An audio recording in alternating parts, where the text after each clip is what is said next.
Hi, I'm Andrew Rich, and if you're like me, you look at the state of modern wrestling discourse and think, wow, what a cesspool.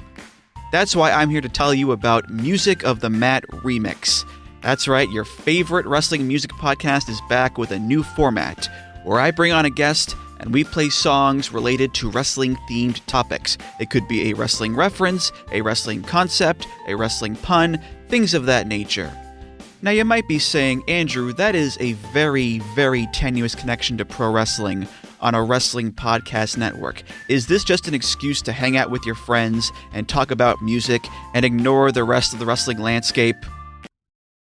Yes. Yes, it is. So listen to Music of the Mat Remix on the Voices of Wrestling Podcast Network, available on Apple, Spotify, or your podcast player of choice. Welcome back, everyone, to the Gentleman's Wrestling Podcast. I am your host, as always, Jesse Collings, and joining me, he is a returning guest to the show. He is the host of the Pro Wrest Paradise show on, why am I forgetting its name? Pro Wrestling Torch. I'm not, no retakes, no retakes.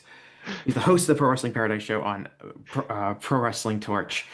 He is our Emerald Isle correspondent, informing us on everything that's happening in Dublin, Ireland. Alan 4L. Alan, welcome back to the show. What a horrible, horrible intro by me. See, I think I'm to blame for you being thrown off, Jesse, because of my just my little woe that I let out there at the very start when you were starting the intro, because I was thrown off by the extremely perky um, Zoom representative who told us that our call was being recorded. I was not used to that level of perkiness. Yeah, So actually, I believe I still hear the old one, and you are hearing the new one. That's a lot perkier than okay. the old one. The old one sounded almost like one of those like Microsoft like talk to text things from 20 years ago, and the new one sounds like a modern AI like correspondent in like a dystopian sci-fi movie. Yeah, and that's kind of so the new. I'm using Discord now to record, and there's a little fella on there called Craig who does the recording for you. He's a bear. He's a very useful bear. He does recording of podcasts. Um, Craig has a stern but comforting AI voice, I would say. But it's all like I go back to the late 2000s, 2009 when I took over podcasting from Dr. Keith, and he gave me his lifetime pass, a lifetime activation code for a software called Pamela, which would record on Skype. I actually think this 2009, so this is way before we had AI or any of these things. I think Pamela might have been an actual lady who would just like dial in and like start recording whenever I needed it. I think it worked like that, and she was just absolute sweetheart, Jesse. Just a lovely lady. Just Helen, do you you have could a tell. crush on Pamela? Oh, absolutely. Just by the voice, you could tell she was a classy lady, Jesse. It went something like this. Justin Shapiro does the best Pamela impression. He heard that so many times with me, but it went along the lines of, "This call is being recorded." Just takes me back. And sadly, it's been many a year since I heard the sweet tones of Pamela. But none of them will ever measure up to her from me, Jesse. As perky as your assistant was there, it just no Pamela. I want to point out that Alan could not get through the pre-recording Zoom consensual notice that the meeting is being recorded without getting off track on a podcast. Yeah, and then Just that want to threw point that you out. That's like got to be a even record. more off track. I didn't even You say were anything, and your mind was already thinking about the podcast hadn't even officially started yet, and your mind was already off track. Anyway, to get things Can back we on get this track, show back? Yeah, we'll get yeah, this show back I'm on the road, trying, Jesse. Alan. I If you think we let me, can. I think we jeez. can. I can, Alan. I don't know how much work you're going to be doing in that regard. Um, Jesse, I'm sorry. I'm sorry. I had a coffee an hour ago. This is bad for you. I'm recovering from my I was at a Indian wedding over the weekend. Um and I don't know, Alan or any of our listeners have ever attended an Indian wedding before, but it is not like what I would consider a Western wedding. It is about three times more comprehensive, and it was pretty much about 36 straight hours of just dancing and changing into clothes and eating and drinking with very little sleep in between. So I'm Now, still reeling from that. was this a close friend or relative, Jesse, that you were attending this Indian Yes, wedding this for? was my friend Roshan from high school, who I still am friends with, and I was like kind of in his. They don't have like groomsmen in a tradition in like the typical sense you would think of, but I was basically a groomsman in the wedding. Okay, okay. And So you had a good time? I had a great time. We had to learn a dance. I had to dance, which I have never done before. I had never, done like a choreographed dance before. So I had to do that in front of 500 people, which was fun. Oh, wow. Yeah, it was a big Jeez. deal. You'll be getting KZ will be hitting you up to join Natural I Vibes. would join Natural Vibes. I've always said like I would turn down like not like this has ever been in danger of happening, but if someone approached me and was like, "Oh, would you like to do this thing like on screen, like if it was like an indie show or something like that?" I would always say no. Like I'm not gonna like become a part of the pro wrestling worlds like that. Like I think that would just I wouldn't be any good at it, but also I Yeah, just you'll feel you'll like you'll end up doing vignettes with like David Starr. Just you yeah, don't want that. it would Just oh stuck yeah, to your yeah. image for life. Yeah, Oh, yeah. who That would would be want that, terrible. Jesse? I would It never would want be that to happen to awful. me or anyone I know. Um, but I will say, if I was asked to join Natural Vibes, I might sacrifice, my media career for that. Seems Uh, a reasonable stance to take. yeah. So the reason Alan's on the show today and the reason we're talking about this is I wanted to focus on young talent and talent development in wrestling, which is a topic we've touched on a number of times on this show in the past. And one of the main reasons was Alan and I both participated in the Voice of Wrestling 30 Under 30 um, project, which just had its latest installment. The 2025 version of it just went online last week. People can check that out on voicesofwrestling.com, and you can see kind of what this illustrious panel of pundits and media folk have chosen as their 30 under 30. And both Alan and I made our own lists, and those lists are all cumulatively put together to create the Voices of Wrestling 30 under 30. And I'm not gonna like break down the whole list. I'm not gonna be like, and number one, let's talk about Gabe Kidd, and number two, let's talk about Kyle Fletcher. Instead, I want to kind of take a broader look at kind of what the situation is among young wrestlers in the wrestling industry today and kind of what how each of like the promotions across the world handle and promote young wrestlers. And one of the main things I wanted to point out with this, and I told Alan this right before we started recording, which is kind of like one of the main themes I wanted to touch on was if you were to look at the 30 names that are on this list, you could be a pretty sizable wrestling fan and not recognize a lot of the names on the list. Um, I recognize all 30 names on the list, but I can't tell you and say I've seen a ton of matches from some of these individuals that have made the list. And I think that you could be a someone who watches not just WWE and AEW, but a little bit of New Japan, a little bit of the American Indies, and you might not be aware of a lot of people on this list. And I kind of find that fascinating. And I think there's a number of reasons for that. But really, what we see dominating this list are wrestlers who are in promotions that are pushing wrestlers under the age of 30 with a real purpose. It is not necessarily the 30 most talented individuals under the age of 30. I don't think that's the way this list shook out. What it seems more like it is that it is a list of the 30, in a lot of ways, most pushed wrestlers that are under the age of 30, with things like world title reigns, main events worked,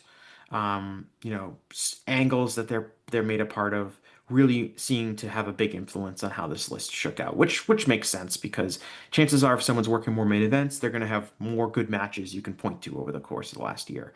But it really is interesting, I think, on how this list shook out and just how is that overall reflected in the broader youth culture amongst talent development in the wrestling industry. I would say, in addition to promotions that push young wrestlers. It's also promotions who are who do a very good job at what I would consider the first step in pushing young wrestlers, and that's developing young wrestlers. So yeah, it's I think that's a big part of it too, for sure. Yeah, and I think so. The first big takeaway I think a lot of people would have is there are no WWE wrestlers on this list. There's not a single one who made the top 30. And there are very few AEW wrestlers on this list. The AEW wrestlers on this list are Kyle Fletcher, who's number 2, Tony Storm, who's number 8, MJF, who's number 16, and Hologram, who's number 26. I think, oh, Kevin Knight, who's 21. I was gonna say Kevin Knight, but I mean like most of his he's only just arrived in Yeah, AEW, but I obviously. would So say that does Kevin Knight make this list without any of his AEW work over the last few months? potentially was he on it last year? I think Oh, he would have been in with a shot, but for me personally, I wouldn't have had him if it wasn't for his AEW, mhm. specifically his AEW TV work in the last couple of months. But it's not that many AEW wrestlers, No, and obviously no WWE wrestlers. And I think I would start by saying, just in general, the way I see it is almost like AEW, WWE does is a little bit different with NXT, and I think we'll get into that in a second. But AEW and WWE, at least WWE, the main roster, are not naturally not going to be the places that have the best under 30 talents. Because if you were to compare this to like world soccer, the biggest clubs are not necessarily the clubs that have all of the best young talent. They are the biggest clubs that buy all of the best young talent once they get good enough from other smaller clubs. And that's how I kind of feel like WWE and especially AEW operate, where they are not necessarily producing in-house the best young talent, but since they are the wealthiest companies in the world, they are purchasing the best young talent, signing the best young talent once they reach a certain stage of maturity. And to a lesser extent, New Japan is like that. New Japan has a much more robust in-house model for training talent. But even New Japan is also looking at maybe some other promotions in Japan, some other talent that's coming out of those promotions and signing them as opposed to developing themselves. But this is definitely an exercise that I think is that reflects the fact that the biggest, most monetized promotions in the wrestling world are not promotions that necessarily rely or need to generate their own young talent to survive because they can acquire the best talent once they reach, what they feel like is an acceptable enough level to put them on American television. Jesse, I'm just chomping at the bit here to build off your soccer analogy. I would say that Thank you for calling it soccer.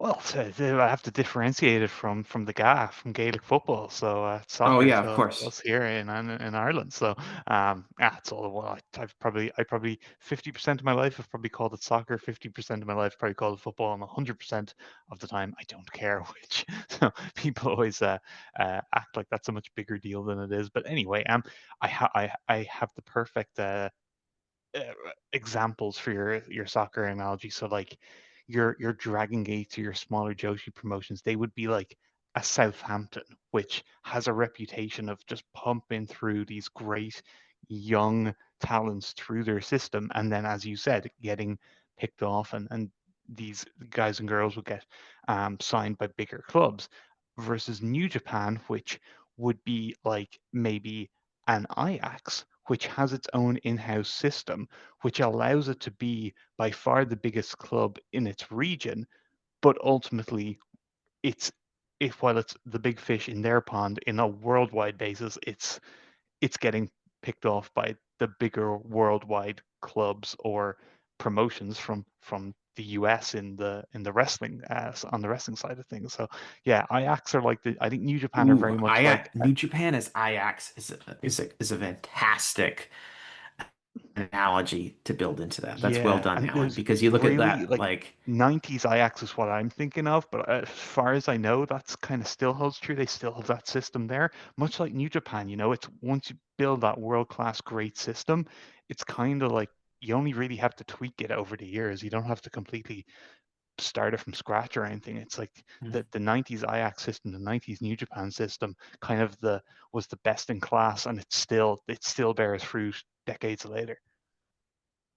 Is Gabe Kidd the Yari Litmanen of of New Japan? No, you need to find more of a head case to I be was thinking of than somebody who that. I didn't want to say Patrick Kluivert because he's Dutch. Ooh, Yari Litman, I assume, did not start at Finnish, right? Ajax.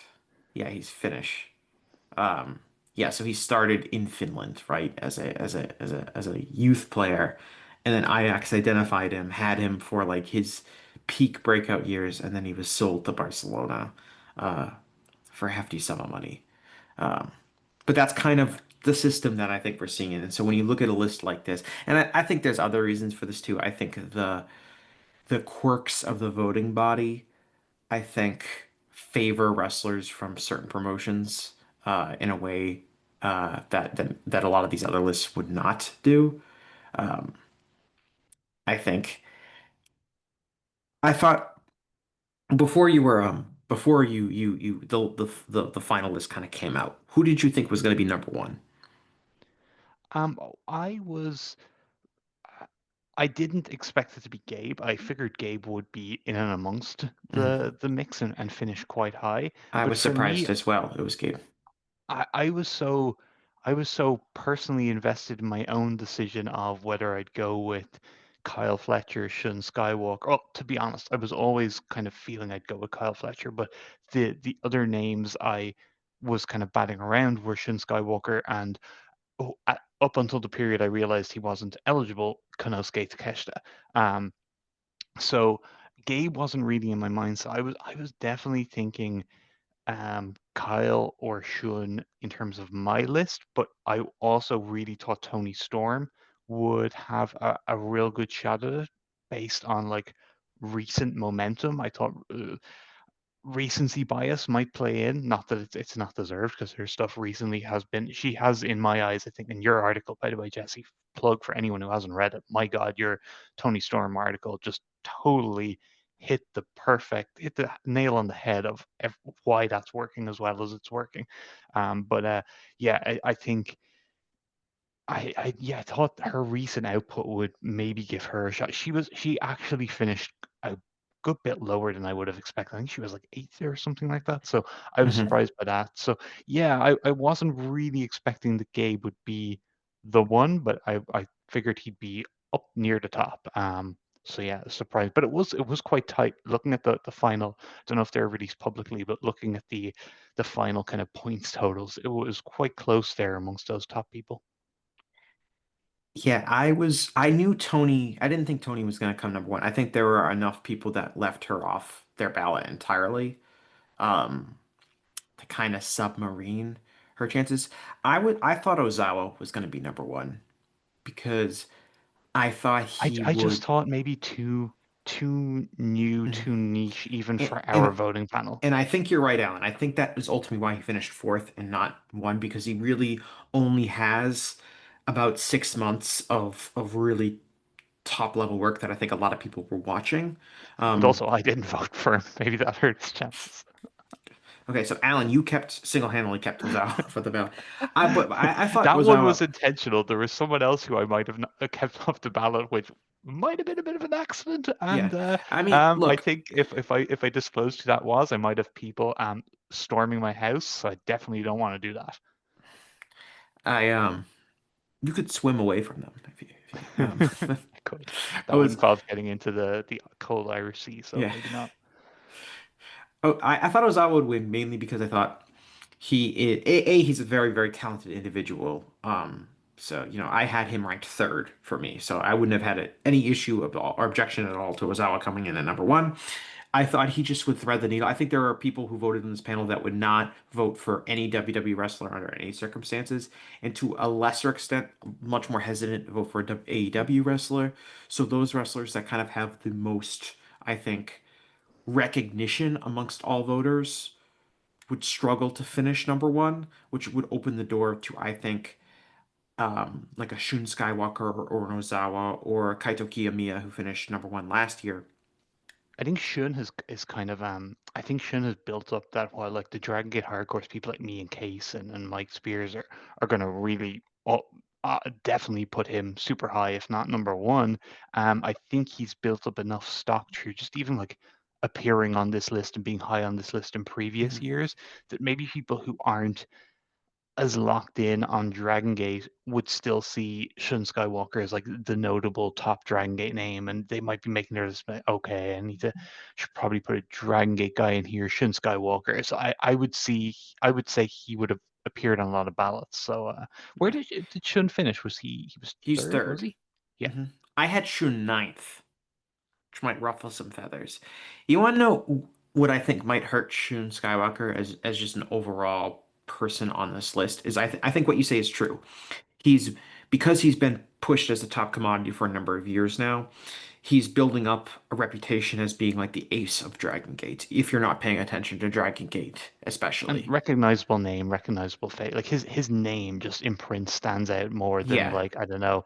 Um, uh, I'm Madoka trying. Hakuta or Yeah, Coda Minor. So, like my go-to. I was gonna say was Rita, and I was like, no, that really does stand out with the three yeah. eyes. And Jackie Kamei, maybe And I don't he's know. got, he's got the mask and everything like that. Like so he's Yeah, got the yeah. body suit and everything like that. So he's definitely he definitely stands out in that regard.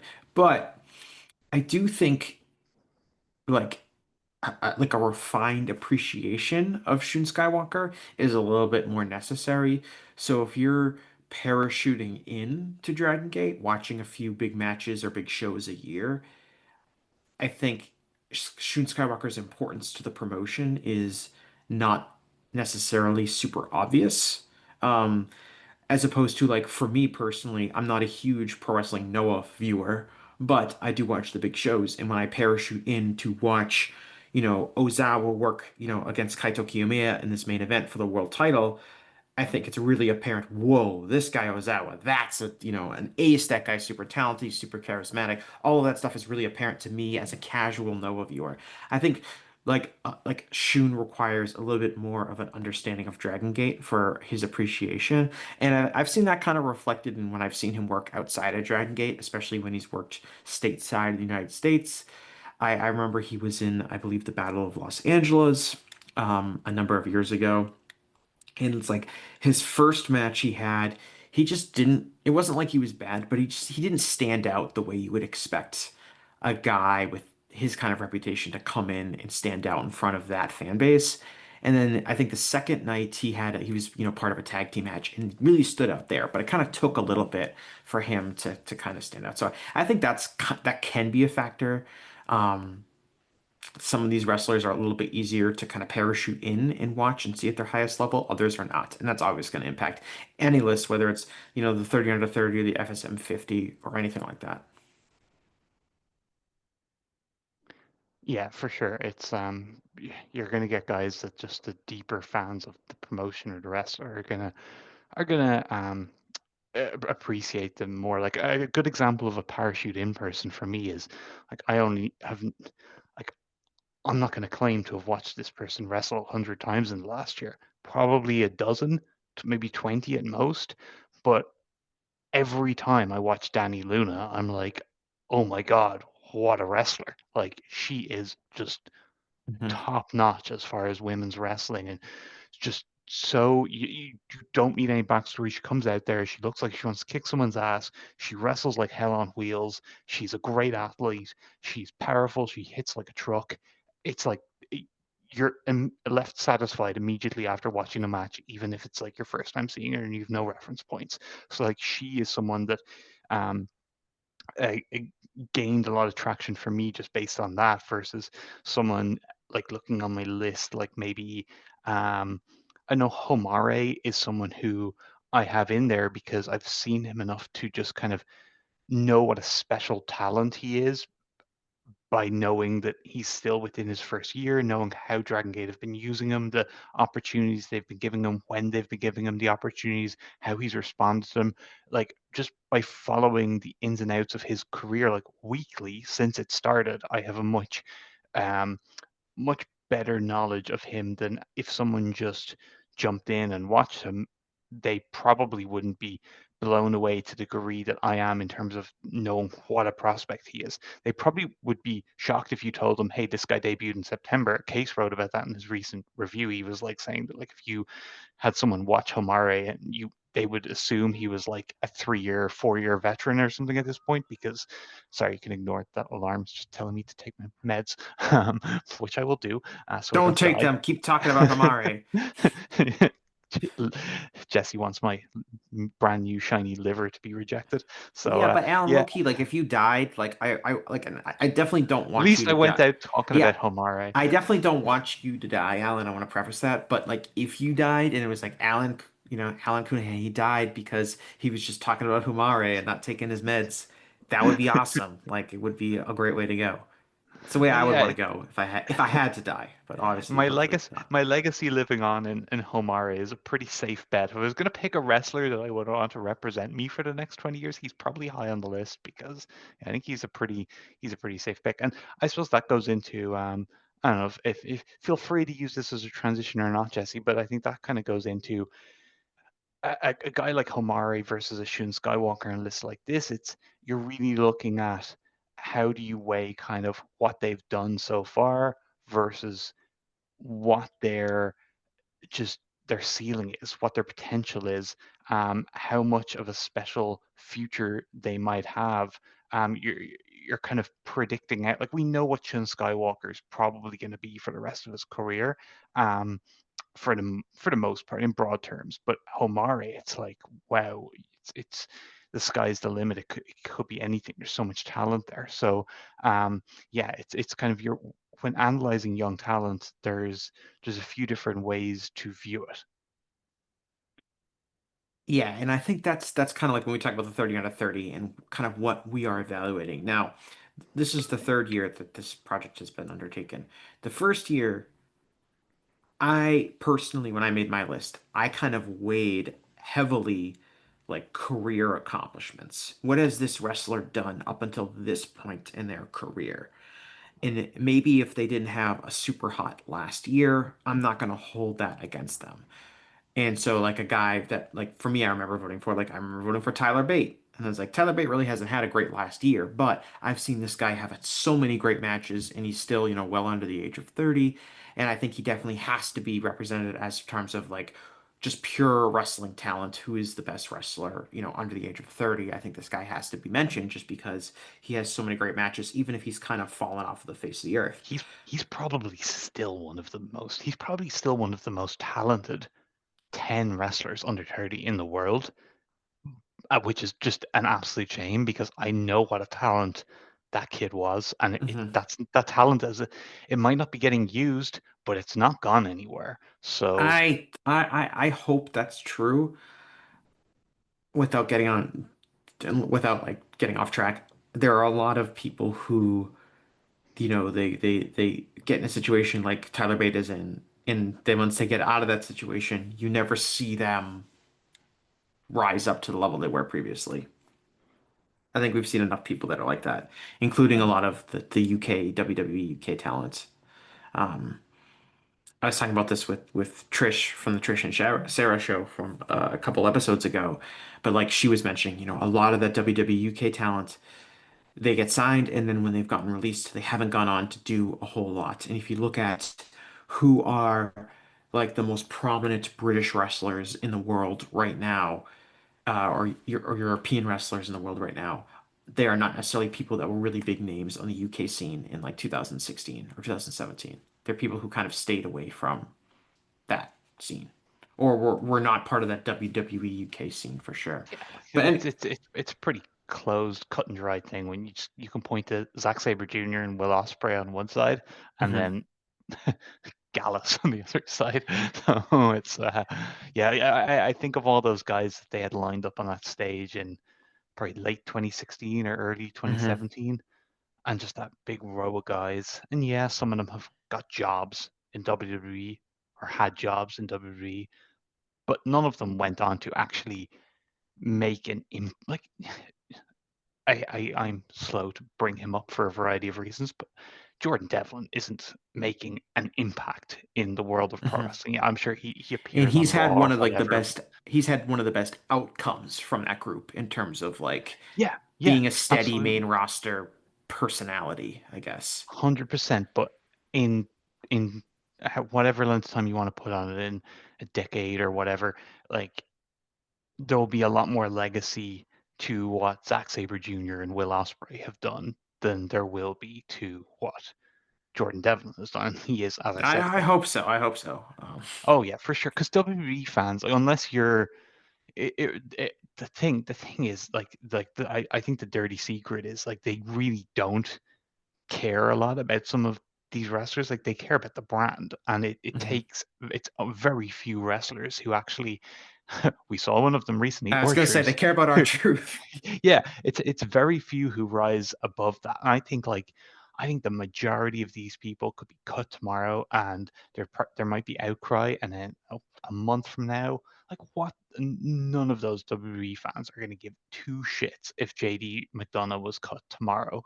Whereas if Will Ospreay was cut from AW, it would be like a major story. If Zack Sabre Mhm. Jr. was just retired tomorrow in the New Japan ring, or on Sunday in Osaka Joe Hall, if he just said, you know what, I'm done with wrestling, I'm going backpacking, and yeah, it would be a major deal.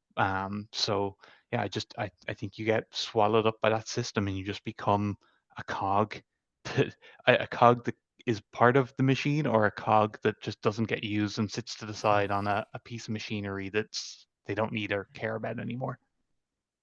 Right. And I think when you look at like I guess like the promotions that are prominently relevant on this list, the two ones that jump out to me are Dragon Gate and Stardom. They're in some ways you would say like they're overrepresented on this list. In terms of like if you were to look at like, oh, what are the biggest, most successful promotions in the world? Um, like Dragon Gate and Stardom, I don't think would be the first two names that come to your mind. It would for some fans, of course. Um, Not for me personally, even though I like both promotions. I'm certainly a fairly consistent Dragon Gate viewer. But anyway, but what do those two promotions have that in common for specifically for this list is that they're promotions that A, develop young talent really well, and they also are not afraid at all to push young talent. Stardom, like most Joshi promotions, just the timeline is so much more youth oriented. Um, so you have a very few prominent wrestlers on that roster that are over the age of 30. Um, for a variety of reasons. A lot of it is from, retirement. It comes at a much earlier time for a lot of those wrestlers. They also, some of the more prominent names do get picked up and go overseas, just like the male Japanese names have. And on the other side is that because of that, you have a need to push younger wrestlers. So if you are 25 and 26-year-old in almost any other promotion, uh, you are, still a youngster. And in New Japan, you might still be in the dojo. But in Stardom, you're like a veteran on the roster. You've probably been wrestling for at least 10 years. Um, and you've probably been established on Stardom for a number of years. So that is just a huge advantage that those wrestlers have. And if you look at the wrestlers, especially not just the Stardom wrestlers, but the Joshi wrestlers in general, wrestlers like Sarai, wrestlers like Saya Kamatani, um, even to a lesser extent Azumi, like these are wrestlers that have been pretty prominent for a long period of time now. I mean, Saray's been, They've had a chance to make their mark, put stuff down on tape that mhm, voters can point to and be comfortable with putting them in a high spot. mhm. And that makes a huge, huge difference. And Dragon Gate also to an extent. Now, Dragon Gate, Can I just make a point on so, starting there, Jesse, before yeah, we talk no, Dragon? no, Because keep I'll going. probably go off on a million tangents when we get to Dragon Gate. But um, on Stardom, do you remember probably like 2016, 2017?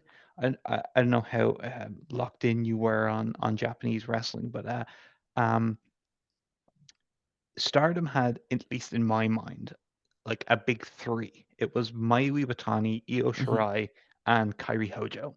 And Hmm. they were kind of the three wrestlers that all kind of were peaking at this point where they were making people interested in Stardom. Stardom was, I guess, rebounding from a period of of not really doing too well. And this was kind of, at least in terms of my orbit, a first kind of boom for Stardom as a promotion.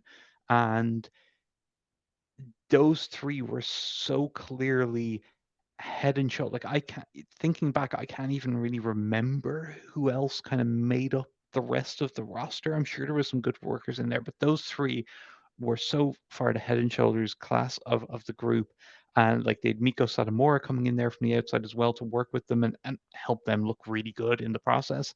But they were all signed in, well, sorry, two of them were signed up very shortly after this big breakout that they had, and it was left just be Mayu Iwatani. And I remember thinking, "Oh wow, that's gonna be tough for them. They're losing their two just absolute biggest stars, best wrestlers, and it doesn't seem like they have um, people like right there in the wings to take over. It's a lot on Mayu Iwatani, who was probably at that point the least of the three in terms of experience, in terms of ability, in terms of charisma, certainly. She, like, I think there was just in terms of her, uh, I don't know what the term would be, but just in terms of her, um, the mental side of things, I guess for her there was more issues at that stage. She was a young wrestler. She'd come from like a difficult background and stuff, so it was going to be like it was going to be tough for Stardom as a promotion. And I kind of dipped out, I think, just my interest taking me in different directions or whatever. And I remember kind of tuning back into Stardom probably not too long after, maybe a year or 2 years, something like that. And it was like clear they were doing really good business and doing really well. And there was all these new people in the main events. I was like, who are all these? And they did sign some of them from other promotions. I know, like, they got Micah from Taka's promotion and others, but like they had like Utami Hayashishita and some others who they had produced themselves, who were all like sickeningly young. And they just, I just should have realized that, like, oh yeah, they're going to replace Kairi Hojo and Io Shirai with some 16-year-old that I've never heard of, who when she's 18 she's going to be like incredible. And that was like the case with a couple of people. And yeah, they just restocked it so quickly. It was amazing. And that speaks to the two things we've been saying: the ability to develop, which goes like to your system, your school, your IAX system that you have in place, but then also, as you were saying, Jesse, the willingness to push these people Mhm. and nowhere in the history of wrestling has there been a willingness to push teenagers and people in their early 20s as Japanese women's wrestling. The Joshi companies historically Right. have, they were built on it. So Well, it's out of it's a lot. necessity, right? Because of Yeah. the expectations that wrestlers would retire at a much younger age than there would be. I Hell, think it would they be, forced them to retire back in yeah, the that's days. it's not necessarily like that's kind of like the dark underlying current of like, oh, why is the Joshi, so good at pushing teenagers? And it's like, well, it's because when you're 25, you're considered on the downside of your career. And Um, also they just ran them into the ground with the schedule that All Japan Women used to keep. Was People talk about like the WWF schedule of the 80s. The All Japan Women's schedule of the 80s was brutal. It was absolute just torturous for these girls. And it was yeah, it was really sick what they put them through for like a really small amount of money that they would get paid. And then yeah, they by the time they were 25, like the promotion saw them as, I hate to use a term, but like damaged goods in terms of their appeal. But in terms of their actual bodies, they probably were damaged goods. Like Akira Hokuto was her body was thrashed by the time she had her first retirement, I think. So yeah, it's pretty crazy stuff. what was it? Akira Hokuto, wasn't her nickname the Mummy because she was constantly wrapped in like a ton of stuff? Yeah, her 1983, I put Akira Hokuto's 1993 up there with like the best years any wrestler has had, like Okada 2017, stuff like that. So, Hmm. but every match she has, she's got like a different body part that's just, or like a new body part that's completely wrapped, and her opponents are targeting, and she's selling it like crazy and screaming. It's awesome, awesome stuff. Right, and then Dragon Gate is in somewhat of a similar situation. Now, Dragon Gate has always been good at developing young talent and pushing that young talent and really having a willingness to push young, new, exciting wrestlers in a way that a lot of other pro promotions, especially over the last 20 years, have been really, really resistant to. Like outside of Dragon Gate in the Joshi scene, a lot of these promotions over the years have really had to been dragged kicking and screaming into elevating new talent. Even something like New Japan over the last few years, like they were very, very deliberate and conservative in pushing younger and new talent in a lot of ways. Um, and Dragon Gate has been kind of the opposite, where Dragon Gate's always been open to pushing new talent. And Dragon Gate also over the last 5 years or so has found itself into a position where it's really needed to find new talent for a number of reasons. The established talent has moved on. Shingo goes to New Japan. Masato Yoshino has to retire early. You have a few other, other wrestlers who kind of flame out. And it really kind of, I think, creates this organic opportunity for not only do you have some exciting young prospects like a Shun Skywalker or like a Hyo or like a Madoka Kakuta, but you also have a need to be like, hey, we got to get these guys into the main event, kind of rather they're, you know, whether they're ready or not.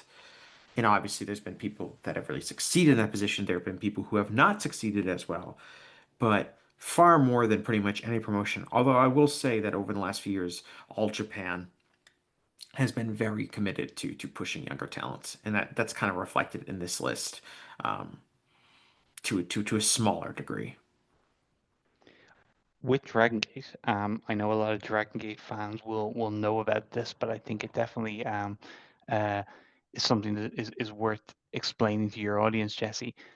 Dragon Gate have a huge um, asset that they've created for themselves in terms of recruitment.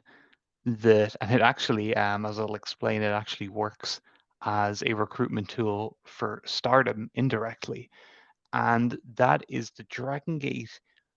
While it's the Cork and Hall shows every month and the five big events that they run in big buildings throughout the year that get the headlines and are what most people, if they're jumping in to watch a bit of Dragon Gate every month, that's kind of what they're seeing.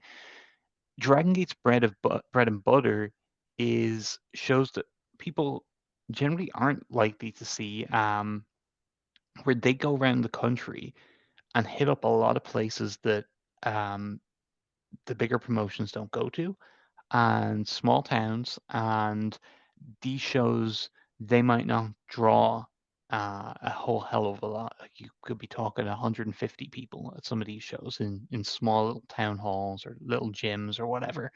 But Dragon Gate will go there and they'll have, you know, it'll be one of the wrestlers on the roster. It'll be their hometown, and they'll do a good job kind of promoting locally and selling tickets and this kind of stuff, and they'll have local sponsors and these kind of things, and they'll sell a bunch of merch, and it'll all work out. They'll break even, and it'll be worth putting the guys on the bus and going to the town. But where it'll be really worth it and where it's really paid off for Dragon Gate is it's been borne out with so many examples now. I'll list a very obvious one. Dragon Dia was a kid in a very small town that none of the other promotions went to, and the only exposure he had to wrestling was when Dragon Gate would come into his little town and put on their show maybe twice a year, and he decided he wanted to become a wrestler because of that. And Dragon Gate was the promotion he wanted to go to because that was what he knew. And on obviously a young girl that might be at these shows, and when you see these shows, it's just there's loads of little young kids in the crowd, many young girls as well as young boys. And for the young girls that see Dragon Kid and think, "Oh my God, this is the most amazing thing I've ever seen. I love this Dragon Kid. I want to do what he's doing." Where do they go? they go to Stardom, and there have been many Stardom wrestlers on record saying Dragon Kid was the reason they became wrestlers. And yeah, it's and we've seen Dragon Gate used to do a gimmick where they would bring some kids into the ring for like the first match of the show, and like Shima or whoever it might be would basically do like a talk show interview with the little kid, ask them who their favorite wrestler was. This kind of, it would lead to all kinds of hilarious shenanigans over the years. But and then the kid would ring the bell, would ring the gong, and to start the first match, and they were called the Gong Kids. And the Gong Kids segment would be what it would be. A bunch of the kids that were the Gong Kids in like 2014, 2015, they're now like they're now getting into wrestling, and a bunch of them have appeared in some of the smaller promotions, even in Japan, than like your Dragon Gates and stuff like that. So it's a hell of a recruitment tool to be doing this, kind of going to these smaller towns, and these wrestlers knowing, or these kids knowing of Dragon Gate as wrestling, and that being their entryway in. Whereas with like a New Japan or an Old Japan, you basically have to have been like this. They'll recruit like the best athletes and stuff like that coming through Mhm. colleges and things like that, and All Well, Japan I was notoriously have like, well, I was just gonna say like Dragon Gate also does not have like a size requirement for yep, its exactly. dojo, which makes it very different than a lot of the other And ones too. going back in the day, or like the original couple of Dragon Gate classes, I know there was a couple of guys, Brother Yashi, Naoki Tanizaki, a few others who I think even Shima himself. A lot of them kind of came from troubled backgrounds. Ultimo Dragon was like recruiting people who, had basically like street kids or whatever who crashed out of school, or whatever the case may be. So like the complete opposite of what like New Japan or All Japan were recruiting. They were looking for the Yuma Anzais. They literally did fight it out over Yuma Anzai a couple of years ago. So yeah, it's a different way of recruiting. It's a different way of developing, and then they go into this dojo, and you've got it. I believe it's Kagatora who's there now, who's kind of running the dojo, and it's always going to be someone who's been through the system, knows the way of teaching, will have, of course, their own spin on it. Kagatora, his spin on it is that all these kids coming through now have incredible chops, because Kagatora is like the best teacher of chops in pro wrestling, apparently. So, but like before Kagatora, you had different people who were running it. Shingo and Yamato were running it for a while. I believe T Hawk ran it for a little while, which wasn't so great. But yeah, it's Super Shisa, different guys who come through the system, and that the philosophies, the ways of training that go all the way back to the beginning of the Dragon system and Toryumon, those still kind of go true. And I think more than any like technical thing that carries through, the thing that carries through is quality, attention to detail, hard work. Um, and those are the skills that if you have those skills drilled into you as a young wrestler, that's going to really separate you from a pack which more and more, when you look outside these promotions like Dragon Gate and Stardom, which have these really good proper development systems, you see more and more wrestlers who don't have those inherent bread and butter.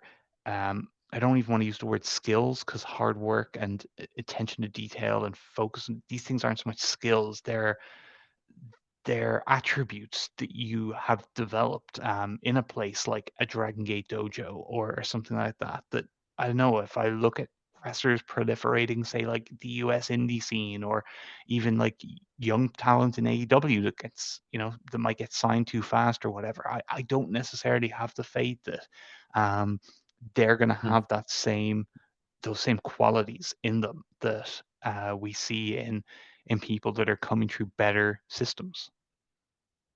How do you think New Japan ultimately fare on this list, and what does that mean for their overall kind of under 30 situation? Obviously, Gabe Kidd comes in at number one. Um, but then after that, you have kind of a big gap before you get to the next New Japan talent at Kosei Fujita, who was 13th. And then Kevin Knight at 21, if you want to consider him a New Japan talent. Um, and then, Oiwa and Callum Newman kind of at the back half of the list. It's not as I've been kind of underwhelmed by that. Now, part of that is because some of the younger guys in New Japan are not necessarily under 30. Yota Tsuji and Yua Uemura both are not eligible. That doesn't necessarily mean they're old, which is kind of another thing I wanted to kind of get into later. But to me, New Japan's a little lighter than I would think on under 30 talent. And I personally only I voted for Kevin Knight, um, and I voted for Gabe, obviously. Um, but I think is that the only New Japan talent I voted for? Let me just check my list real quick. But I Well, think that's when it. you're checking that, Jesse, I'm going to give you why I think why I think New Japan has I voted for Calvin Newman too. Yeah. New Japan has historically, you could maybe say if you go back to all the way to the 80s, New Japan has had the best wrestling development system in the world. Um, New Japan Class of 84 is still probably the golden standard of a pro wrestling class. Um, the problem for New Japan is a two things: complete and total lack of urgency, both in their booking, Mhm. in their willingness to push guys forward, not necessarily push guys, but push guys forward in their progress, um, and being stuck in their ways. So lack of urgency and being stuck in their ways. And the I think a really good example of that is the way they have historically done excursions. So there was a time when like the New Japan International Excursion was an incredible tool. Like going out to Tokyo Joe in Calgary or going to Europe to work the in the tent for Otto Vance for 30 straight days in Austria or whatever it might be. Um, these are things that made guys like Hiroshi Tenzan, Satoshi Kojima, um, made those guys the great workers that they would become. It's a great tool. It was a great tool, but they've kind of become too handcuffed to that over the years that it's like, okay, the path of a young lion is does the black tights for 2 years and then move. If we think he's ready, we send him on excursion and then we bring him back. And as things have been recently, it's like they come back and then they get a wild gimmick. And there's three things in that development process that are problems. One, 2 years is far too long for the fans to be seeing this guy in black tights doing the same match over and over. It's just it's good. It's a really good thing. I love watching young lion matches. They're super fun, and it's always fun to see who the next crop of guys coming along is. But they always leave them in that spot for too long. Do you think that reasserts a level of sameness even when they come back? Because I never really thought about it before, but now that you mention it, I feel like there's just overall a sense. Like I like Uemura. I think he's a really talented wrestler. But I also kind of feel like he's very similar to a lot of talent that New Japan already has. And is that because I also saw him wrestle wearing the black tights doing the exact same kind of conservative wrestling style for a really long time? And then he went away and then he came back. It might be, and I think I'm going to get to two guys in a moment where you might see either that point proven or maybe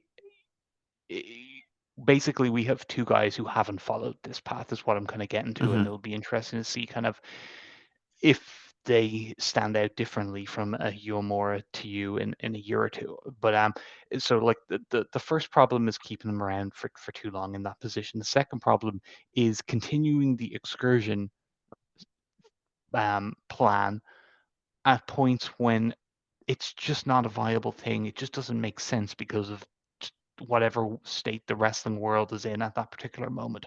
Why in God's name are you sending Shota Umino to live in student accommodation in Portsmouth during the middle of a global pandemic? It's completely insane. And there's been multiple examples of that where guys, Takaki Watanabe, Evil, when he was sent on excursion to live in Sumi Sakai's basement and not get bookings for a year. Um, just yeah, it's just because that's how you do things doesn't mean that's how you should continue to do things. And that's a big theme with New Japan in so many areas. And then the third part of the thing is bringing them back and putting them into, we've seen with countless guys putting them into these kind of weird gimmicks when they come back. Like Switchblade was like, he was just like, the nickname Knife Pervert for Jay White was because it was really over the top on how like big he was into knives when they brought him back originally. Like it wasn't just a nickname. He was like it was like tugboat. Is he a guy who really likes boats, or is he a human boat?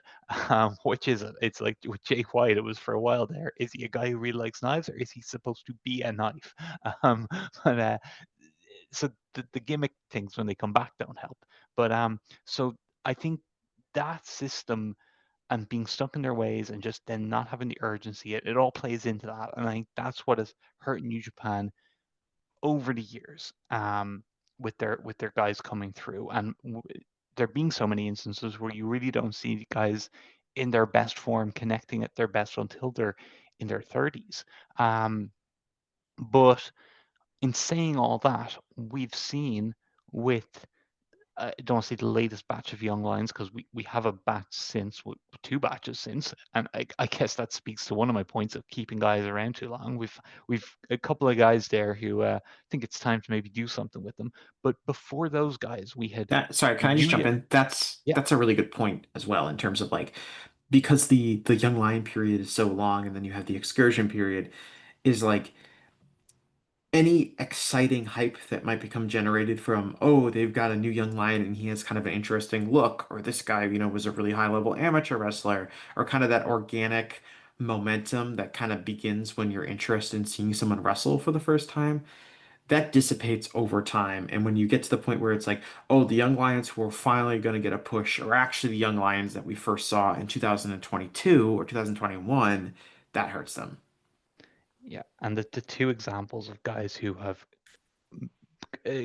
gone a different path are Kosei Fujita and Yuya, not Yuya more, Ryohei Oiwa, whose name I can never say. And it's really interesting. I think it's so fascinating to watch. And I think so for anyone not aware, they basically with Fujita, who was a 20-year, I think he was a 19, 20-year-old coming into the dojo.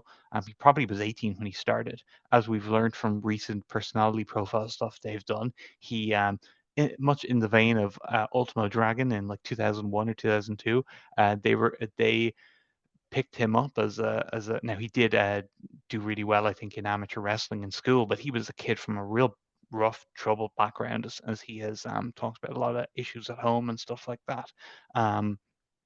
So uh they picked him up. He came through super young through the dojo, and the other guy that was there with him was someone who was a little bit older, had more, had, I think, gone through college and all that, and had the amateur wrestling background, that being Oiwa. And those two were coming through during the pandemic, and Zack Sabre Jr. he opted to stay in Japan during the pandemic. I think he basically moved his life there at that point. By 2019, yeah, he definitely had, and so he he said, okay, well, I've moved my life to Japan. I'm staying here. I'm going to see this thing out. So during that time, Zach became like a really behind the scenes, like a really big part of New Japan. I mean, like as a foreign guy who's decided to make his life over here with this company, he's gonna take an interest in the future of the company, and try to, mm, you know, be. And Zach is someone who would always kind of, um, speak the things he wants to. Um, See in pro wrestling and change in pro wrestling. He's not shy about his thoughts in terms of what wrestling should be, the type of wrestling he likes, and what he dislikes. And from what I know and from what they've said, he took a real interest in those two guys, and he in the G1 was using them for, like, he used them as his, like, guys dressed up as him to screw with Evil when Evil was doing his shenanigans, and they Yeah, kind of became I believe tied to Adam him. Copeland used a similar gimmick. Yes, yes, he took the Edgehead gimmick, and they I don't know how much Zach pushed for this, or if it was just something that was suggested. And they're like, yeah, like I don't know how much of a back and forth there might have been over making this decision. It might have just been a thing where I know Ghetto or whoever just didn't even give a shit. It was like, yeah, whatever, I don't care. But someone decided that Kosei Fujita would, instead of going on excursion, and honestly, instead of even completing his kind of black tights phase, like that was even cut short, he just went straight into Zack's faction and became Zack Sabre Jr.'s young boy. Um, and even as Zack Sabre Jr.'s young boy, Zack treated him differently. Like in backstage promos and stuff, they'd be bantering and like having fun. And Zach would be in matches. Zach would be like coaching him at ringside, and in tags he'd be doing moves and getting Fujita in to copy the moves and stuff like that. It was really interesting. And then Oiwa, what happened with him is he went and did his excursion in another Japanese promotion in Pro Wrestling Noah, which was really wild and unique. And coincidentally, he just happened to be, or not so coincidentally, I should say, he just happened to become like the prize pupil of the guy who mentored Zack when Zack was in the Noah dojo, that being Yoshinari Ogawa. So you had one guy learning from Zack and another guy learning from the guy that Zack learned from, and it was a real different path for these guys to go down. And then Fujita, like basically just goes completely out of the young lion phase. He's got his own gear. He's got his own music, all this kind of stuff, and he's getting a push. Like by the time he's 21, but like by the time of last year's Best of Super Juniors, I think that's when he debuted his gear and stuff.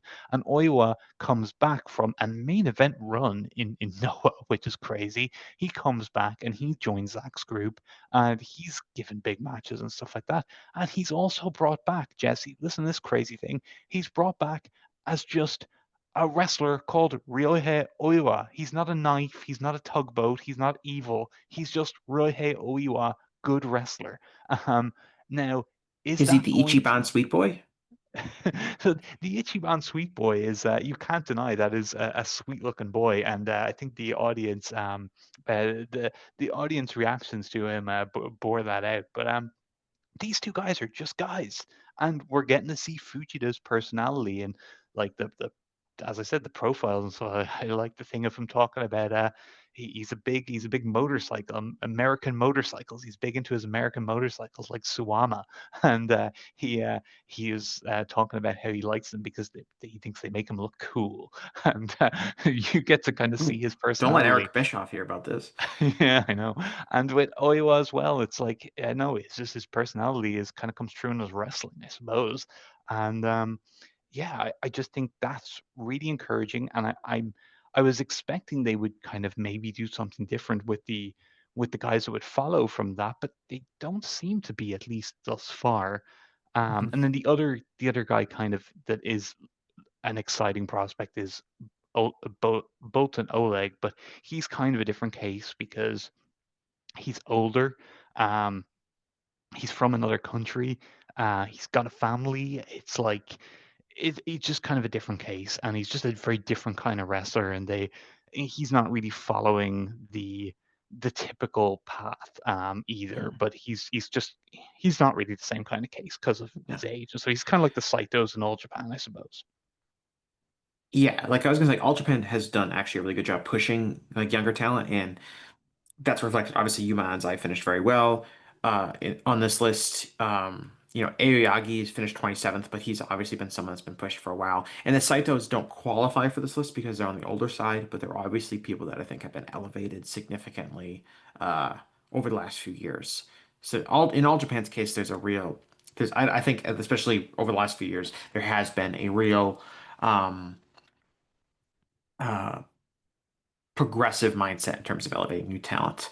With in regards to Fujita and Oiwa, I think for Fujita did really well on this list, coming in at 13th. I think that's a pretty high spot for him, and I think he obviously, winning Best of Super Juniors. I think these votes were officially calculated right before he won Best of Super Juniors, but he's definitely like kind of No, peaking. I think it was after because I put my ballot in right after, I think a Okay, day after watching it, and yeah, I it was trying to was remember what day the final was on, and yeah, I think the final was the first, and I put my ballot in late on the third. So okay.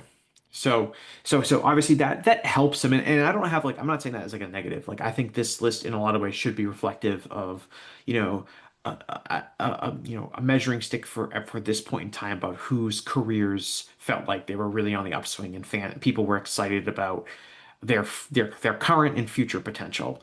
So I don't have a problem with him kind of I think, but I do think that benefited for him. He's also getting a significant push in the junior heavyweight division where there's I think I don't want to say A less ceiling. thought or care, but there's less of a high standard for who they are willing to kind of push, as opposed to someone getting a huge push as a heavyweight. So I think it's a little bit easier for him than it is for someone else like a UAE Uemura to really get a big push and potentially end up with the top title in their respective divisions. Yeah, what I would worry about him is he's going to have the Kushida ceiling, which is Hmm. you you aren't big enough to become a heavyweight, but you achieve all you can in the junior heavyweight division, and then after 8 years of, well, I'm a junior, so I have the Super Juniors tour, which, yeah, maybe I'll have a great tour and have a bunch of great matches and have a match of the year final. Awesome. And then maybe I'll have an interesting partner for the Junior Tag League, and that'll be we'll get a bit of a bit of focus during that, and maybe I'll have a couple of other junior title matches throughout the year. Maybe I'll get a reign with a couple of defenses, come back, do the same thing in the next year. Maybe the focus is on another guy the following year. Maybe it comes back to me the year after, and I do the same things again. And it's like you do that for 8 years, and then it's like, okay, well, what next? And that's that's what I see Fujita running into. And the tricky thing for him is because he's so young, he's going to be hitting that Kushida ceiling when he's like 29. Whereas at least Kushida was, he was probably 35, 36 when he left New Japan. Um, he had a fairly long career at that stage. Yeah, it's going to be really it's going to be really interesting. And that's another thing about New Japan being stuck in their ways. It's like if you're a junior heavyweight, it's as I just outlined, it's the same essentially storylines and schedule year on year. And there's a lot of Hmm. things in New Japan that I'd love to see them just really shake up. Yeah. I mean, you saw that even with like someone like Jushin Liger. Like he had to basically stop being in the Super Juniors every year because What how many Liger, Super Juniors can you really allowed be in? what allowed Liger to have the longevity is, well, first of all, he did jump and do some heavyweight stuff, which Yeah. was always kind of interesting. But the big thing for Liger was going elsewhere, Yeah, and exactly. making all those relationships he had with other promotions and internationally. Right from this early Liger years when he was going over to WCW and having the matches with Pillman. Um, I don't think Fujita is like the scene isn't out there for Fujita to be going to 5 other promotions in Japan and doing big things like Liger was doing with I know Noah and Osaka Pro and everyone else he went and visited. Um, so and yeah, New Japan just probably aren't gonna let their guys go out and do that to that level of degree. And I don't think a guy like Fujita is the type of guy that's gonna, go and I don't think Fujita got a big match on Forbidden Door, say, which I don't think he would. I just don't see your AEW typical American wrestling fans really getting into a guy like that. At best, it would be like polite applause. Okay, this is a New Japan Japanese guy. He must be good, I guess.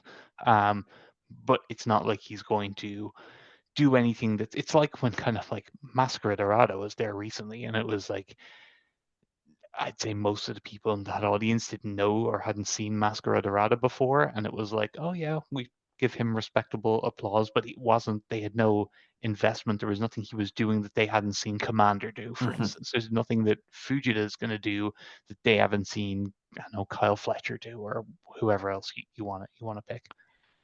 Yeah, and then Oiwa, and this is very interesting, is that like, and several people who commented on why they voted for Oiwa said this, which was basically like, I voted for Oiwa because of his work in Noah more than necessarily his work in New Japan, because he goes to Noah and he's pushed I won't say he's not pushed to the moon, but he's given a very, very He got to do substantial more push. interesting stuff. He got to Yeah. have long main event Yeah, matches. He got he to wrestled, have he wrestled long main event matches against, big tag matches.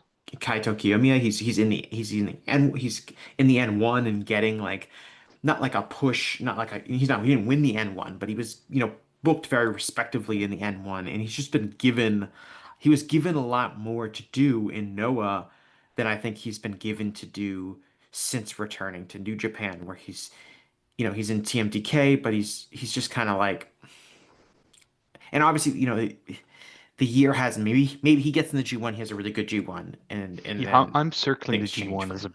a big thing Yeah. for him. It's like I will form more of opinion on where Oiwa is at right now in New Japan when I see how they use him in the G1, because that'll be coming close to a year being back, and it's like, okay, what are we doing? It'll either be, okay, what are we doing here, or okay, we're cooking with gas here. So Yeah, I mean, he's you look at, he wasn't a factor really, a major factor, for Wrestle Kingdom.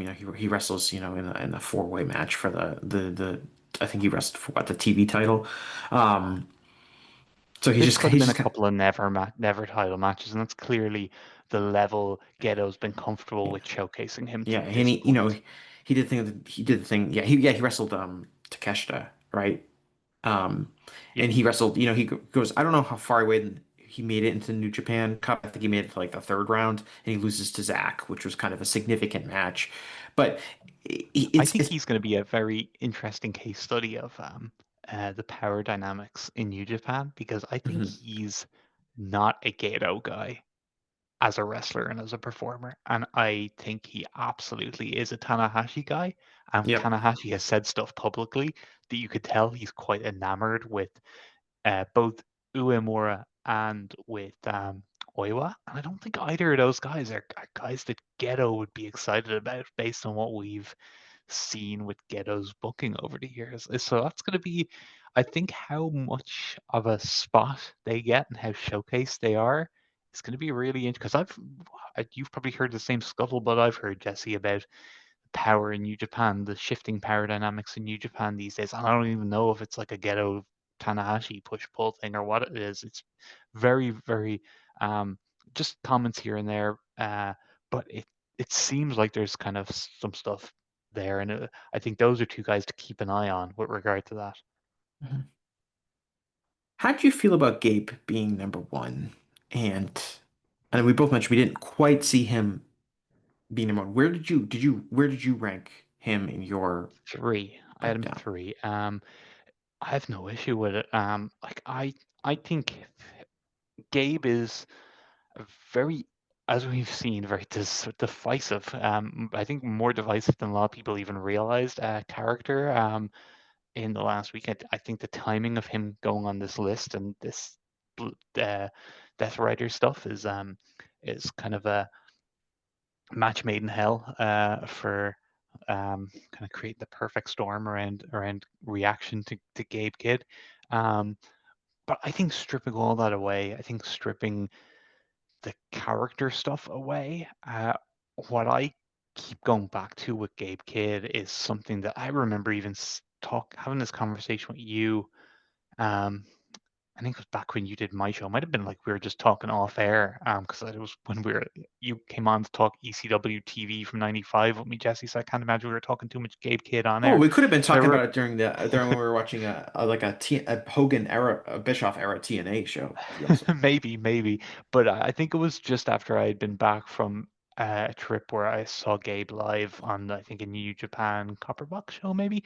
But he uh, he is such a good basic pro wrestler. Like his nuts and bolts as a wrestler are so natural and but also well honed that it's like this is a guy who was wrestling around Britain on small shows up and down the country from like the age of 13 or 14 apparently, and he had like 8 years experience, something like that, 9 years experience before he ever met Katsuyori Shibata, and then started a whole new type of training in the New Japan LA dojo, and then in the dojo in Japan as well. Um, so this is a guy who has world-class training and experience behind him. His wrestling, his abilities are now. I do think everyone is prone to developing bad habits, no matter how well trained and stuff they are. And there's a few little bad habits I see sneaking into Gabe's work, but that can easily kind of be ironed out or whatever. But we also saw that in addition to his basics and his just pure wrestling being really really good, and when I say that, I'm not just talking about technical mat work. I'm talking about how he reacts to what someone does when he's standing on the corner waiting for a tag. I'm talking about his timing, getting in position for like breaking up a pin. I'm talking when I talking about technical basic wrestling. I'm talking every aspect of what you're doing from when you go through the curtain to when you go back and putting a match together and all that kind of stuff. He's just his work is at such a high quality when it comes to that. It's really impressive, and it's. I think I was saying it to you last time because I had just seen him live, and it really is something that stands out when you see him live. Um, and I think that's something that will hold him in good stead with New Japan or whatever promotions he might work for in the future. Um, but he also showed in January that he is capable of taking that and also bringing it to a new level. And it's one thing to have those skills, those those um, basic foundational skills at such to have that foundation be so rock solid. It's another thing to be able to take it and do what we've seen Kenny Omega do and Okada and Osprey and people like that having these through some of the greatest matches we've ever seen in the Tokyo Dome and on big shows and big AEW shows and stuff over the past 15 years. And Gabe proved he could do that with Omega. And then at no point did I think that was an Omega carry job. I thought both guys excelled and pushed each other in that match. And that was a real 50-50 kind of deal to me in terms of what both guys brought to the match. That was Gabe stepping up to a new level. And then he well, it wasn't the same level of match. He showed that he could kind of keep that high level with the match against Suji that he had at New Beginning. And I think it's going to be an interesting test case to see if he can do it again this weekend with the backdrop of kind of all the, you know, the, the various different kind of uh, things going on in the life of Gabe Kidd right now and the criticism that's been out there and So, can you some bit of explain bad. that to me a little bit? Now, as I mentioned, we're recording this on a Monday. I was at a expansive Indian wedding all weekend. What's going on? From what I like, I don't really understand either. But from what I've seen, I wasn't scouring Twitter. To be perfectly honest, when I talk about this, I'm reacting to people's reactions. It's what I would see in like the Discord and stuff like that. People were talking about how there was a very big backlash to Gabe placing number one on the list. I definitely saw, but people kind of posting their favorite horrific Twitter posts and stuff like that on Discord and stuff. So I did see some examples of some of the outlandish comments that were thrown out there. But it was described by different people that kind of you have kind of I don't know. There's a divide like with Western New Japan fans and kind of Japanese New Japan fans and stuff like that, and they kind of see him differently and how maybe some of the I'm pro New Japan stuff like that clashes with him going over and doing the Death Rider stuff. I don't really know, to be honest, Jesse. hmm It's That's kind of my yeah. review from afar, right? It's similar Yeah, to yours.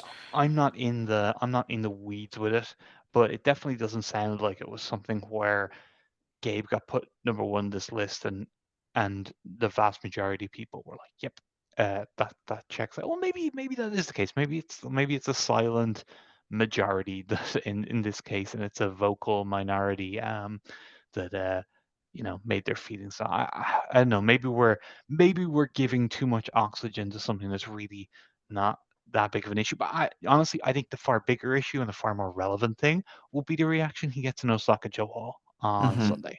That's 1,000 times more relevant than any reaction or non-reaction we've seen Well, in and the last the gone whole by. you mentioned the Kenny match too. Like really up until the Kenny match, he was very much this, especially working in front of the Japanese crowds, very much a heavy heel. And we talked about it before of just like he was kind of irritating. He almost had to tone down his heel antics a little bit, um, for me at least. And then something happens in the build up to that Kenny Omega match where he kind of takes on the mantle of like, I'm going to defend New Japan's honor from this guy who thinks he's the king of New Japan, but then left to go work for AEW. And he becomes kind of like this not a full-blown babyface, but definitely a more babyface coded character than he had been previously, where he had been this very, very, over the top heel character.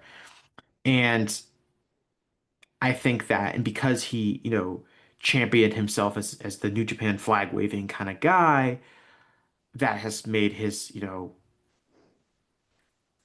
inroads into AEW a little bit more dramatic for certain people. I mean, my personal identity is not wrapped up in my affinity for an individual wrestling company, so it's hard for me to kind of get on the same wavelength as some of these people, though, that are a little bit more into that kind You're of thinking style of about like a fandom. Joe Gagney with Osaka Pro type situation. Yeah, like Joe Gagney, like every single thing out of that guy's mouth comes from the perspective of Osaka Pro Wrestling, and I don't understand how someone could be like that. But, uh, but in general, like but I do think that he's in kind of an interesting point because he, where do you think Gabe Kidd's going to be wrestling in 2 or 3 years? I think he will still be wrestling in New Japan. Hmm. I don't.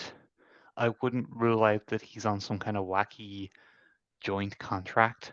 I don't think he's going to be a WWE wrestler in the next decade. I think that would be I very, very disappointing if Gabe Kidd became a WWE wrestler. Yeah, disappointing and surprising. I just for a variety of reasons, it doesn't fit for me. I don't see it. I I think there look, he's been in wrestling around, like, I mean, working the camps and everything, but he's been around the carniest of the carnies since he was a young child. So I am not going to put it past Gabe being just a complete con man. Everything's a work. Don't take anything he says seriously. It could all be a work type guy. He could easily be. But some of his stuff when he talks about New Japan and I maybe I'm a sucker. Call me a mark, whatever.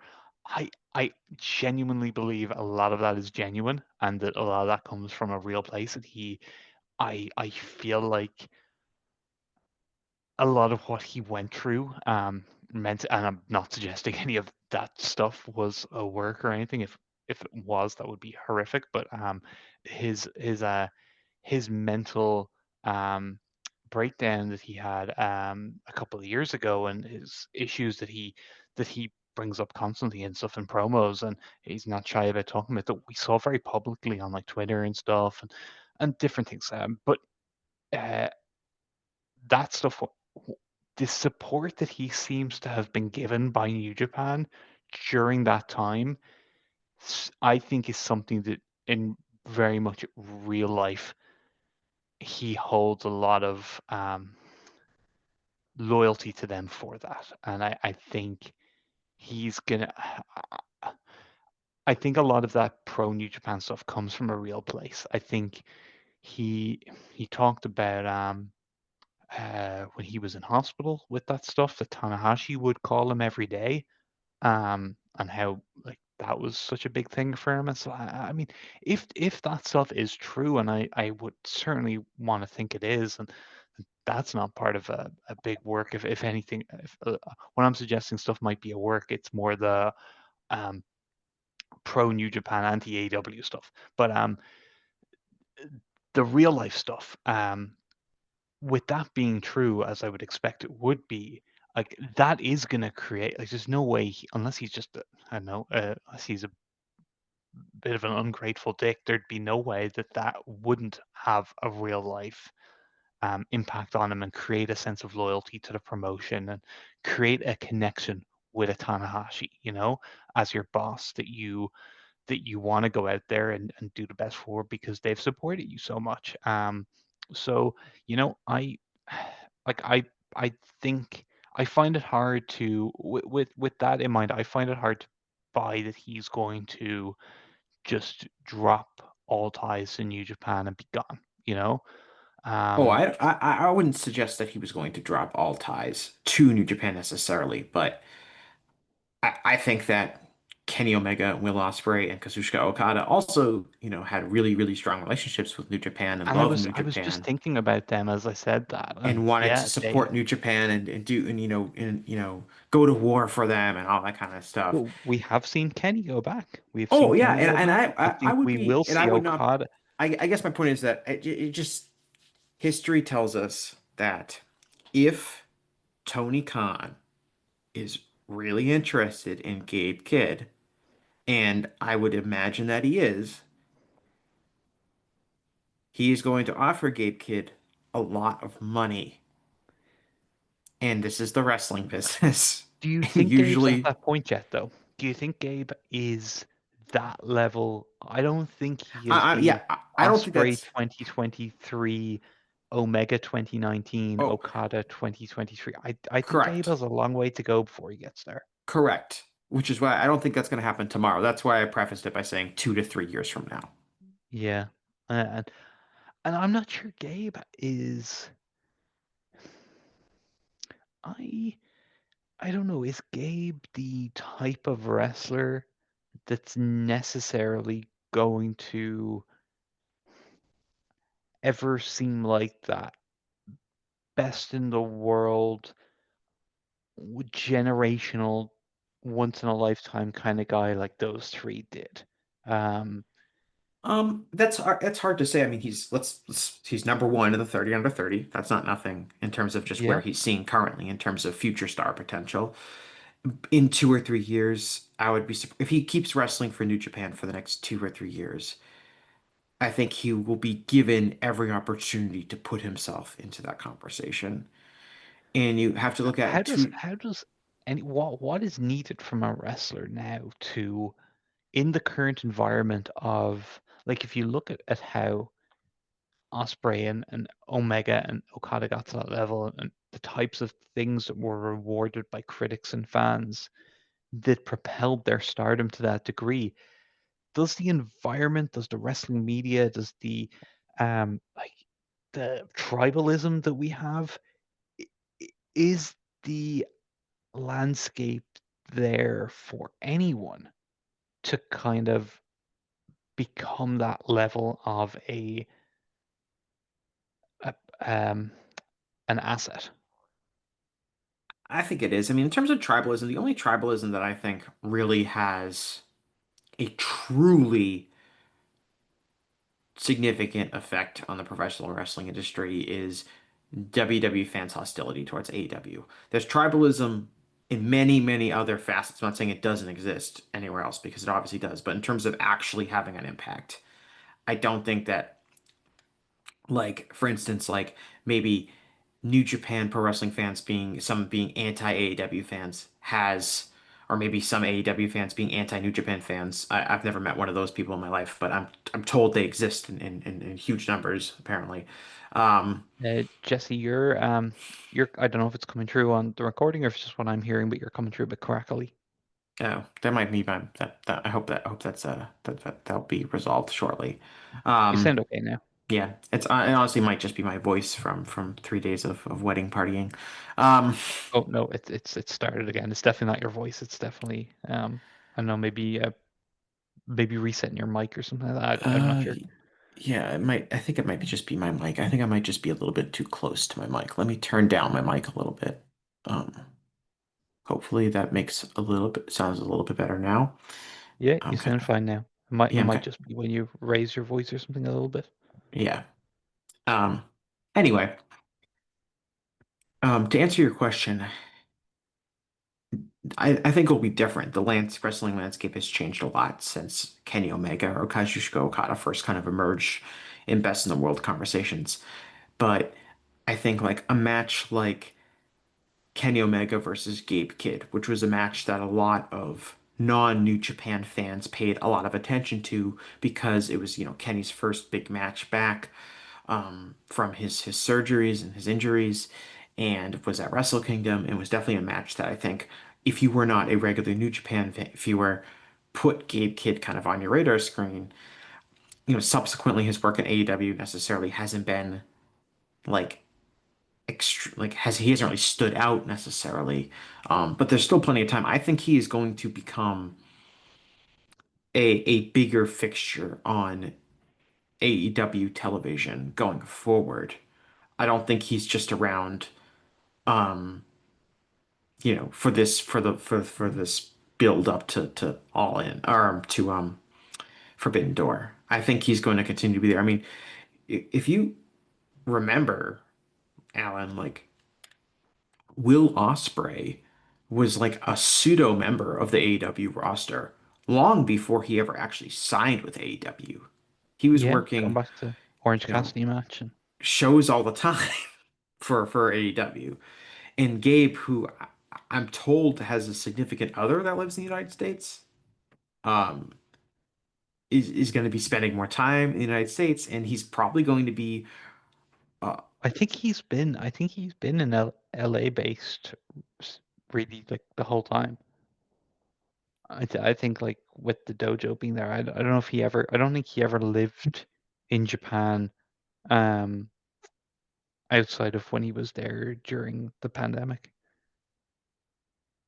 yeah. So he is, so I guess he's going to continue to be a presence in AEW, and that will create some hype for him. And if he's as good as people think, he will stand out because he does. Like you said, like you were getting on. Jesse, we may should maybe do something if this is coming true. It's pretty bad. Um, Okay. I don't know. I Will we can't just hear it on my end, so it's hard for me do you to want to? tell. Will we reset the Zoom or something? But maybe both go out and both go in or something. I'm not sure. Let me go through my settings. Why don't you talk for a second? Um, let's see. Where are we? Yeah, like with Gabe. I know him being on AEW. It's the big thing with that is there the real estate on that within that product. They've got a kind of a sweet spot right now in terms of focusing guys like and having a kind of core group of guys that are getting focus and um I I I feel like they've got the balance in terms of roster usage better than they have had in quite a number of years. And I think trying to make room for someone like Gabe, who's not one of their guys at the moment, might be, yeah, you do it for Forbidden Door season, but past that, I'm not sure if they would want to do it. I think would that create issues in the locker room for guys who that would have their TV time cut down or who have been waiting to get TV time, and then this guy who's not even signed is being used in front of them. And also, like at this point, is Gabe the is as a wrestler, is he spectacular enough to catch the eyes of the AEW fans? I'm not sure. I don't know. He's a really good worker, but I don't know if sometimes I don't think all I think maybe 25% of the AEW audiences, like say that the crowd you are part of in at that Boston show, I thought that that was a pretty sophisticated crowd of wrestling fans who really appreciated and were into good work and good matches. 75% of the audiences that AEW perform in front of, I'm not sure I could say the same thing about. A lot of crowds that like to chant "We want tables" and stuff like that, more so than reacting to a really crisp side headlock takeover that Gabe Kidd might have. Um, so you know, it's so there's that, and then there's also in terms of his character and how that plays and does whether that kind of is something that gets over with the American audience? How does he tweak his character for it? Does he revert back into the Gabe Kidd that we all talked about needing to be dialed down a little bit? Does he dial it back up in a way that's detrimental to the Gabe Kidd experience? There's a lot of questions that I'm not sure him appearing on AEW regularly is such a great thing for him or the promotion right now. I think the best thing for I think the best path forward for Gabe Kidd in terms of what I want to see from him, but also for him, New Japan and AEW. I think the best thing for Gabe Kidd long term and right now is for him to just knuckle back down in New Japan, have one hell of a G1 climax, like a really goddamn good G1 climax where he's having the best matches on most of those shows and getting showcased on a with big matches at Sumo Hall, maybe making it to the final, maybe winning it. I don't know. I haven't really thought too hard about the G1 yet, but he certainly seems like a good candidate to win the whole thing. Um, have that be a real statement tour for him. Go on, do some big stuff for the rest of the year. Keep that character kind of in the direction it was going with being, you know, starting to still being Gabe Kidd, still having an edge, but being really accepted by the fans and not going too cartoonish with the character, getting more serious, getting more real, um, and continue on that path and see where it takes you and see where you are a year from now with that. I think that's in everyone's best interest more than, you know, Gabe trying to fit into an AEW TV product for the rest of this year. I don't see that being good for anyone. You don't want to know if you just see him as friends with John Moxley for the next 6 months.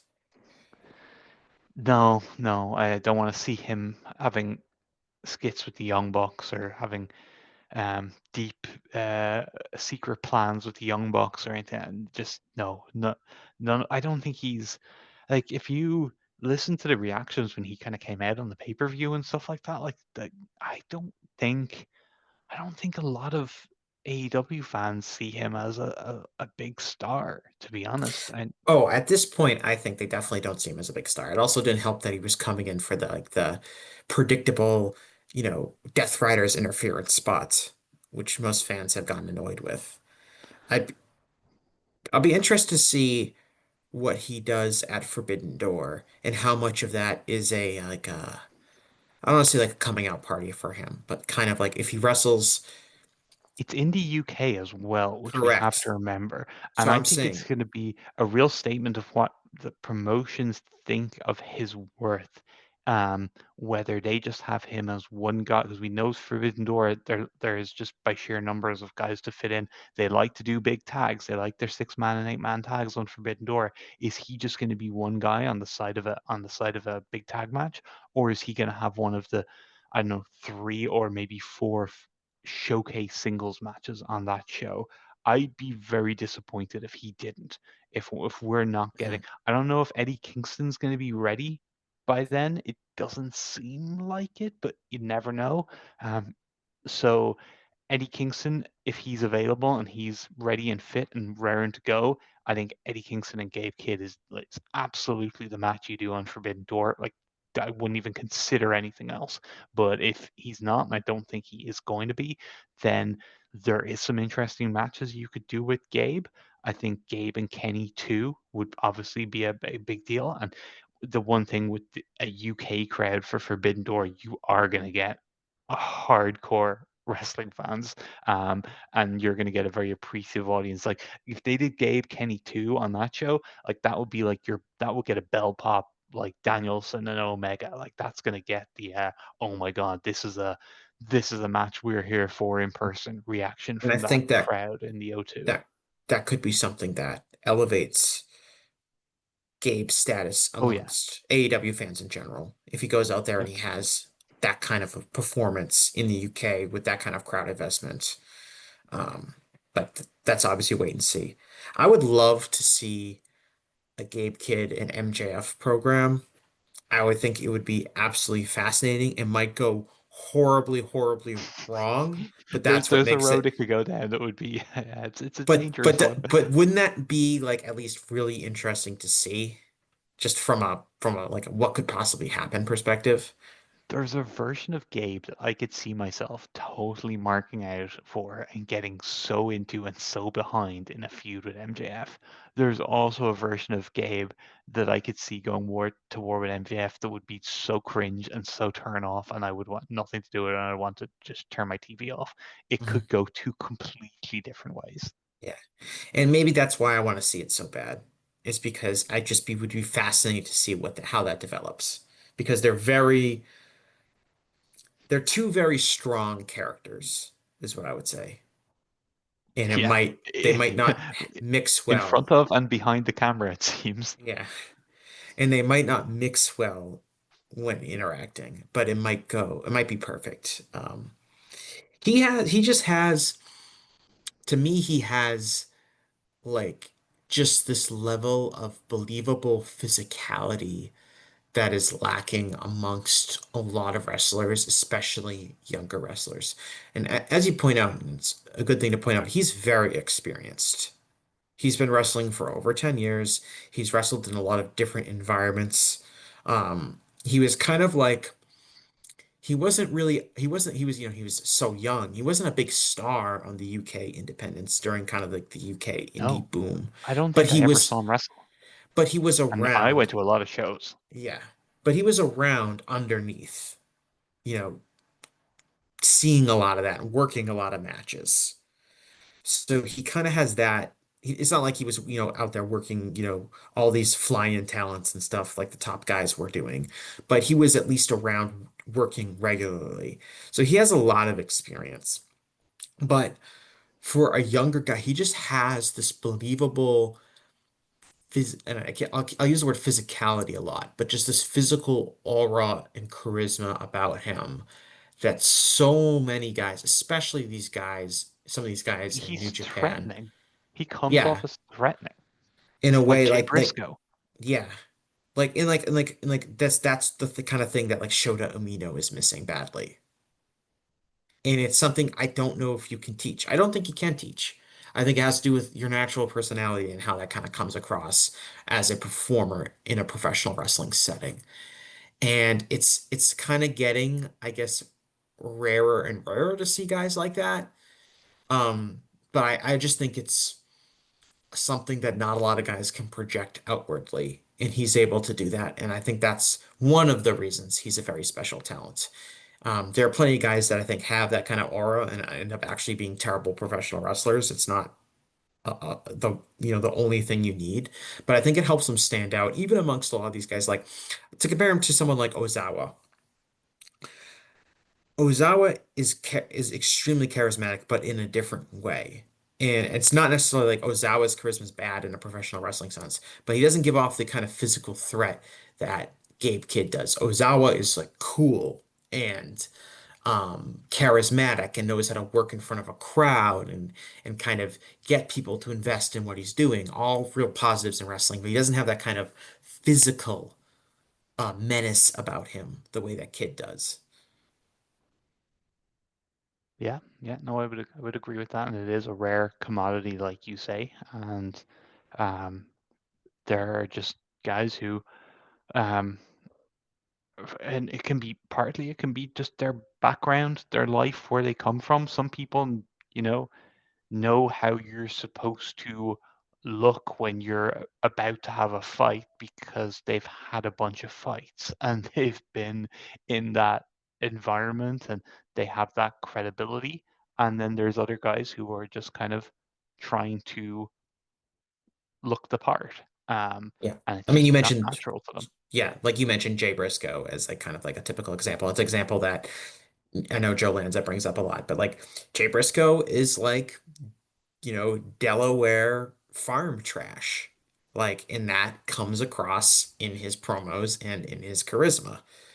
And that's just something you can't really teach. Going back to Kosei Fujita, he's a guy who mentioned he came from a tough background, but also had like competitive amateur wrestling as an outlet. And when Kosei Fujita comes through the curtain, I watched every Super Juniors match he had and every small show they did during that tour.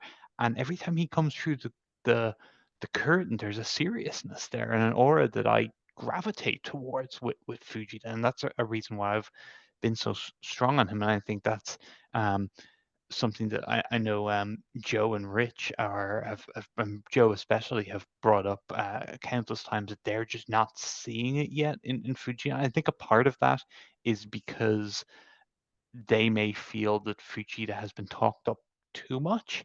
Um, and I think it's not necessary, and it's kind of pushing back against that. I've been more measured with Fujita. I don't think Fujita is going. I talked about his limitations earlier, um, and also I still think he's a work in progress. But the thing that draws me to a guy like him is just when he comes through the curtain, it feels like a serious guy going into battle, and yeah, that's just missing with a lot of young wrestlers. And oddly enough, that's something that I would think Joe especially would pick up on and would be something that with a lot of his rants he's gone on lately about. I guess he can't get past the Ichiban Sweet Boy nickname and the I don't know, maybe the haircut is bothering Joe. But I don't know when I see Fujita, I think a guy he's about to have a serious athletic contest, and he's very focused for it, and it's not a guy who's coming out to mess around. So I don't know. We're seeing different things there. Yeah, what's interesting is so Gabe Kidd and Kyle Fletcher. Well, actually, I want to touch on Fujita real quick. Fujita's also really young. He's one of the youngest people on this top 30, right? He's only 22. And that Yeah, also, I think, plays a factor where when someone is extraordinarily young, even on a list like this, especially as a male wrestler, because there are a few, there are younger wrestlers on the list, but I think they're almost all women, which just the age range is just a little bit different. Um, as we were talking about earlier. But there's ideas like, oh my God, this guy is so young. In 7 years, he could still be on this list. And just think of how good he's going to be in 7 years. And I think that can sometimes be a trap where we think of someone's good at already so at such a somebody's already so good at such a young age, and they're just going to keep getting better and better and better. And progression is in almost anything is never linear like that.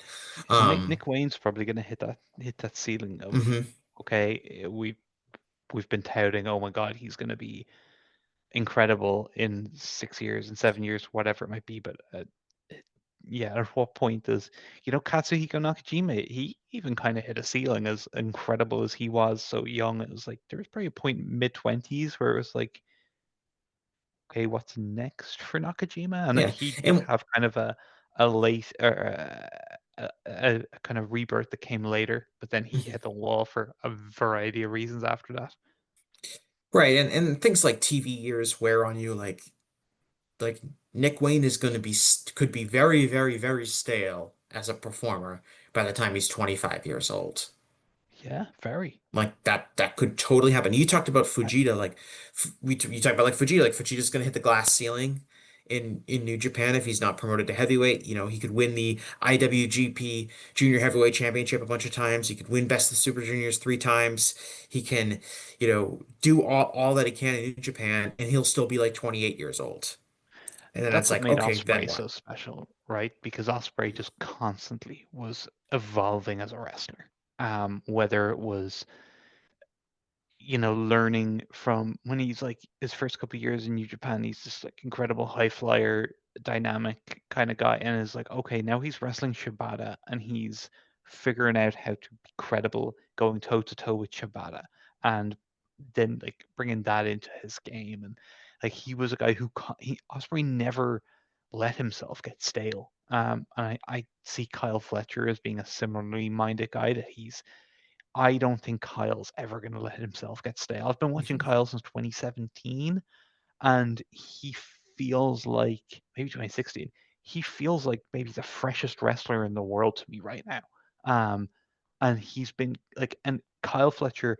If I looked at Kyle Fletcher today, a year prior to that, a year prior to that, the guy I'm seeing is completely different every time. And that's the trick. That's the key.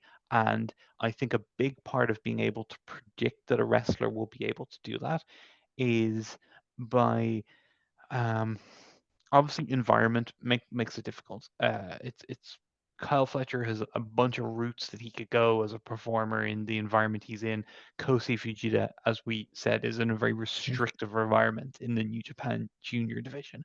Yeah, and that's there's benefits and weaknesses to New Japan's schedule being like this, but New Japan's schedule is the same every year, and it has these certain key points, and we all look forward to things like the G1 and the It's New Japan comforting, Cup but at the and same Wrestle time, it's Kingdom. limiting. It's limiting, especially if you're a junior heavyweight, and it's like, okay, like Hiromu has been very vocal about this over his career about what he feels like has been an unfair designation towards junior heavyweights, especially as he's seen a lot of heavyweight stars come and go in New Japan or not get the job done. Um, but it is what it is. And like you said, like if Fujita can never hit that next level, maybe he should just become fat. Like, has anyone considers like what if he just get like obviously Talk you're to Ishin. limited. Yeah, just talk to Ishin and just be like, yeah, like he just becomes fat and he can just become a heavyweight.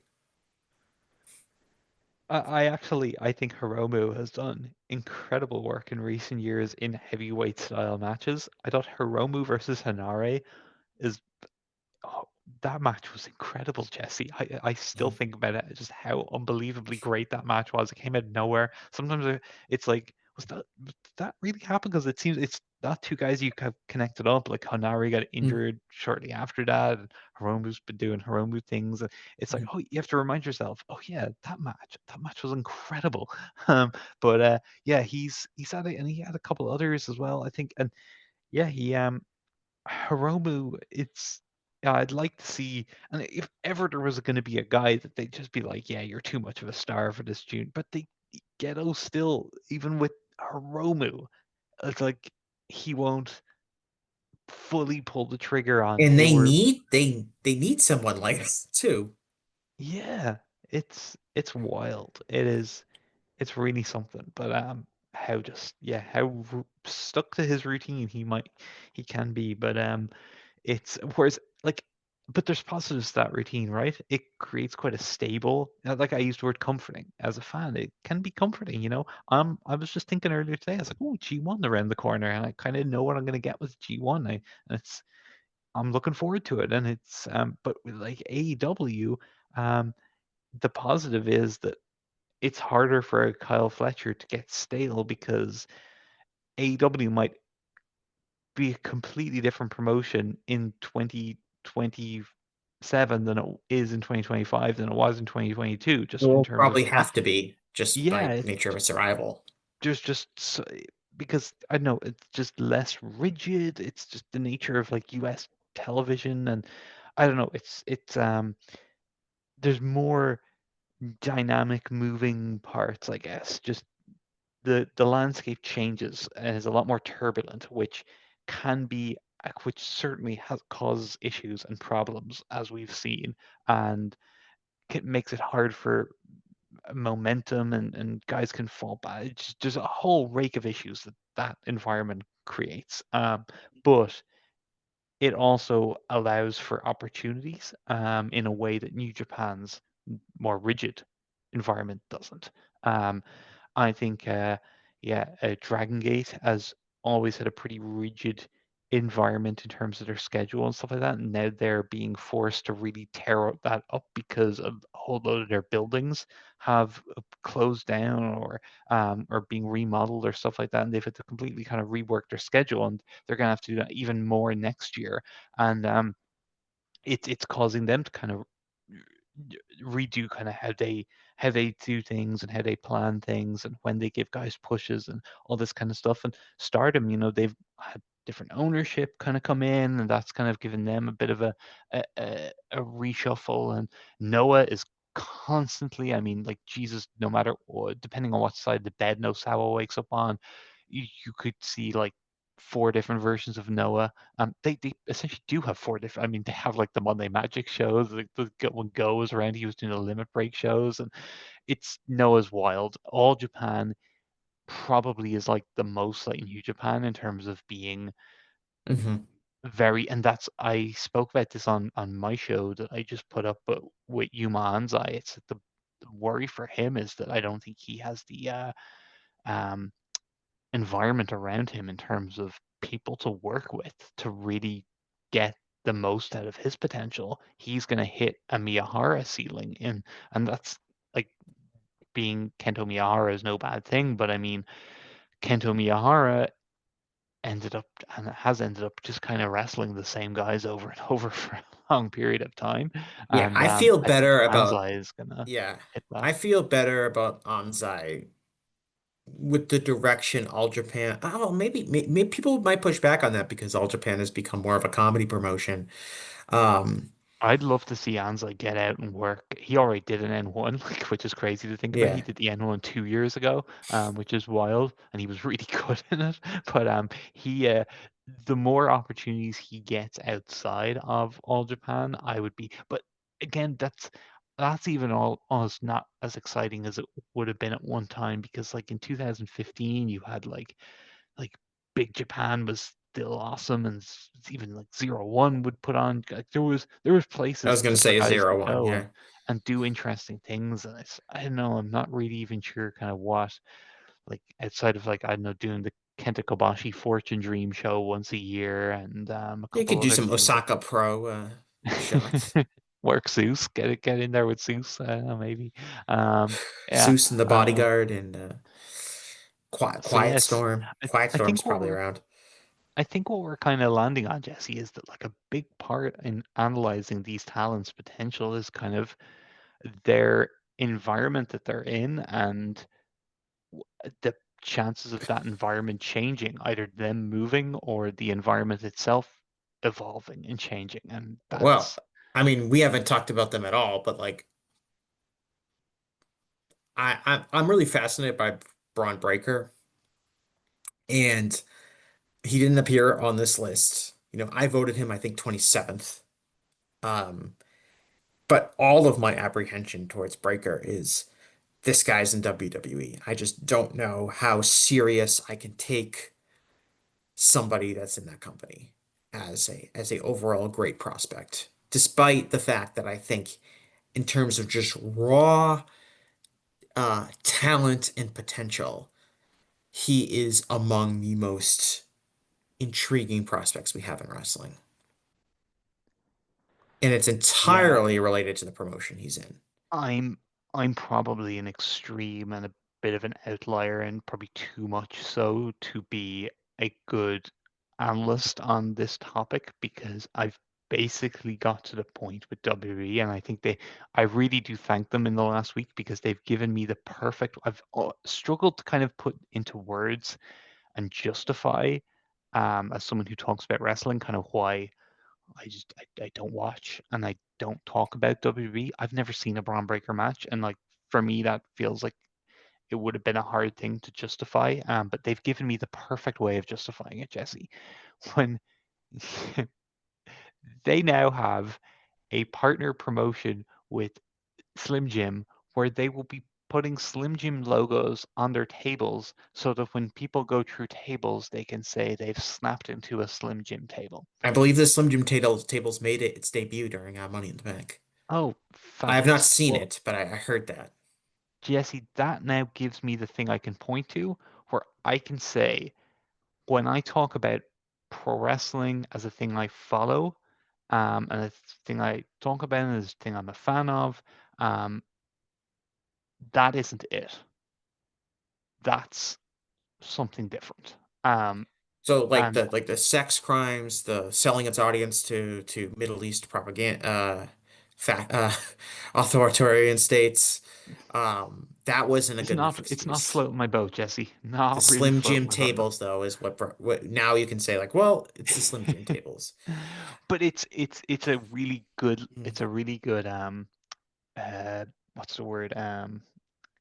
Way I'm to trying to think of a explain to people. better word than example, but it is a microcosm, whatever the word might be. But it's like it just perfectly shows that they're no longer trying to. There's no longer a care for producing a quality product in how I would view a quality wrestling product. Mm. There's not even close to care for that. Um, and I think with their performers and their people there that are in that company who are ranking in a thing like 30 under 30, I just think when you're there, you're either there because it's not because you have an interest in creating, again, what I would see as a quality wrestling product. You're there because it was your dream to be in WWE and live your WWE moments, or you're there because you're like, well, I'm at the end of the road and I can get a big bag of cash and sell my soul. And I'll say that WWE is finally validated Lucha Libre, and isn't that a wonderful thing? Please, can I have my big bag of money to fund my massive fleet of sports cars and designer clothes? um, and it's you know it's so far gone, Jesse, and it's been so far gone for a long time. And I just so far gone from what I would view as wrestling. And I know that sounds like snobbish and elitist, um, but I just yeah. And the one thing that I kind of struggle with is I think back to how is this any different from, say, 98, 99 WWF, when it was at like that huge peak of popularity during the Attitude Era? Was that was that still rooted in what I would consider quality professional wrestling? And then did they just, or was it just like this where it's not at all, it doesn't resemble it at all, and then it found its way back to being somewhat of a wrestling company for a while. I struggle historically. I think like even like 85 and that boom, I was like, is that kind of, and I think ultimately there was enough pro wrestling sensibility and a desire to create a good pro wrestling product. Even if that meant leaning so hard on aspects of wrestling like Russo style swerves and promos and the I still think it was no, it wasn't. Obviously, the matches Yeah. were like 2 minutes long most of the time. So in ring wrestling, no, that wasn't. But there was still a sense of pro wrestling. Like Stone Cold Steve Austin was a pro wrestling character to Yeah, me. I mean, Doing, we're getting off and topic now here, but it's I something different now, I think. yeah, But I yes, would we say are like off if topic. you want to say like the 80s, like okay, like 1985, like is the wrestling product that was being presented like kind of over the top, cartoony, not like necessarily reflective of the wrestling that came previous to that. I think all that is true, but it's still largely a company based in like pro wrestling staples. It was booked by, Vince was the main person in it, but you also have people like Pat Patterson, people like George Scott, and people who are like really like experienced bookers from the territory days and things like that. And then you even like if you want to just say like the standard Formula Hulk Hogan match was still very much, I think, like a traditional pro wrestling match in the psychology, which was like babyface comes out hot, gets a big reaction from the crowd, heel cuts him up, builds heat, babyface makes a comeback and wins. And it was very basic and formulaic, and once you saw it enough times, it maybe became a little bit boring. But it was still very much rooted in what I would consider like very traditional, relatable professional wrestling. Um, Whereas now what we're seeing is rooted in Triple H validating his own personal insecurities and Mark Shapiro validating that balance sheet and that P&L account There's and now it, it's there's so many the real like last few years of the product have so many awkward things. Whenever I parachute in to sample it, there's so many odd things about it that are so different. Like if you want to talk about the 90s, like yeah, the 90s and like the Russo era stuff is full of like a lot of real crap. And like you said, 2-minute matches, tons of heel interference, you know, the title being swapped around all the time, Vince McMahon winning the title, like all sorts of kind of stupid bullshit. I do think the difference is that you have, especially in Steve Austin and The Rock, and to a lesser extent, people like Man McFoley and The Undertaker, and for a period of time, Triple H. Like, but specifically Austin and The Rock, like just generally generationally amazing, charismatic individual performers. And Um, they weren't Jesus, Steve Austin as a perfect example of this. They weren't there because it was their dream to be there. You know, no. they were still thinking of that as serious professionals, who were trying to deliver a good. I struggle with this to put into words, but I'm just thinking of the dichotomy between a Steve Austin and then Well, someone who signs now because it's well, it's I also don't. a way. It was also way more like ruthless business up until relatively recently, where guys were protective of their spot. Guys knew that they Yeah. didn't go out and give out necessarily if they got lazy, then that someone else would come in and take their spots. Yep. And there wasn't necessarily the level of, I think, complacency. Yep. And it would manifest itself in negatives too, with guys, refusing to do Oh, for jobs and sure. things like For that. sure. But at the same time, there was a level of, I don't even want to say pride, because in some ways I think that there are wrestlers today have more pride about their actual performance, but there was a level of urgency that today doesn't necessarily exist, especially in WWE. I think in AEW it still exists. Like I do think I don't think Swerve turns into the kind of level of performer he is now if he isn't in the same company as someone like Will Ospreay or even like MJF. Like these guys who genuinely very, very, very badly want to be great. Yeah, and I think And that I think pushes they other people to be I- great as and well. knowing how both of them, the reputations both of them have garnered, are of guys who actually like take like a team mentality to it as well, Mhm. and try to bring other people up with them. We've seen countless examples of Will Like Ospreay doing that. Swerve, as he always possessed the talent to be as good as he is, obviously, but he does not get to this level, even if he's like pushed in WWE. Yeah, yeah, and I think they're creating. You really that show you were at, Jesse, that Boston show that ended with all those guys and girls in the ring. You could tell watching them and body language. That was a team. That was a team. Tomohiro They're Ishii was out of over the moon to be out there. Yeah, but you can tell with the way some of them there's a different feel about AEW and nowadays, and that's a team that I think are pushing each other in a real positive way.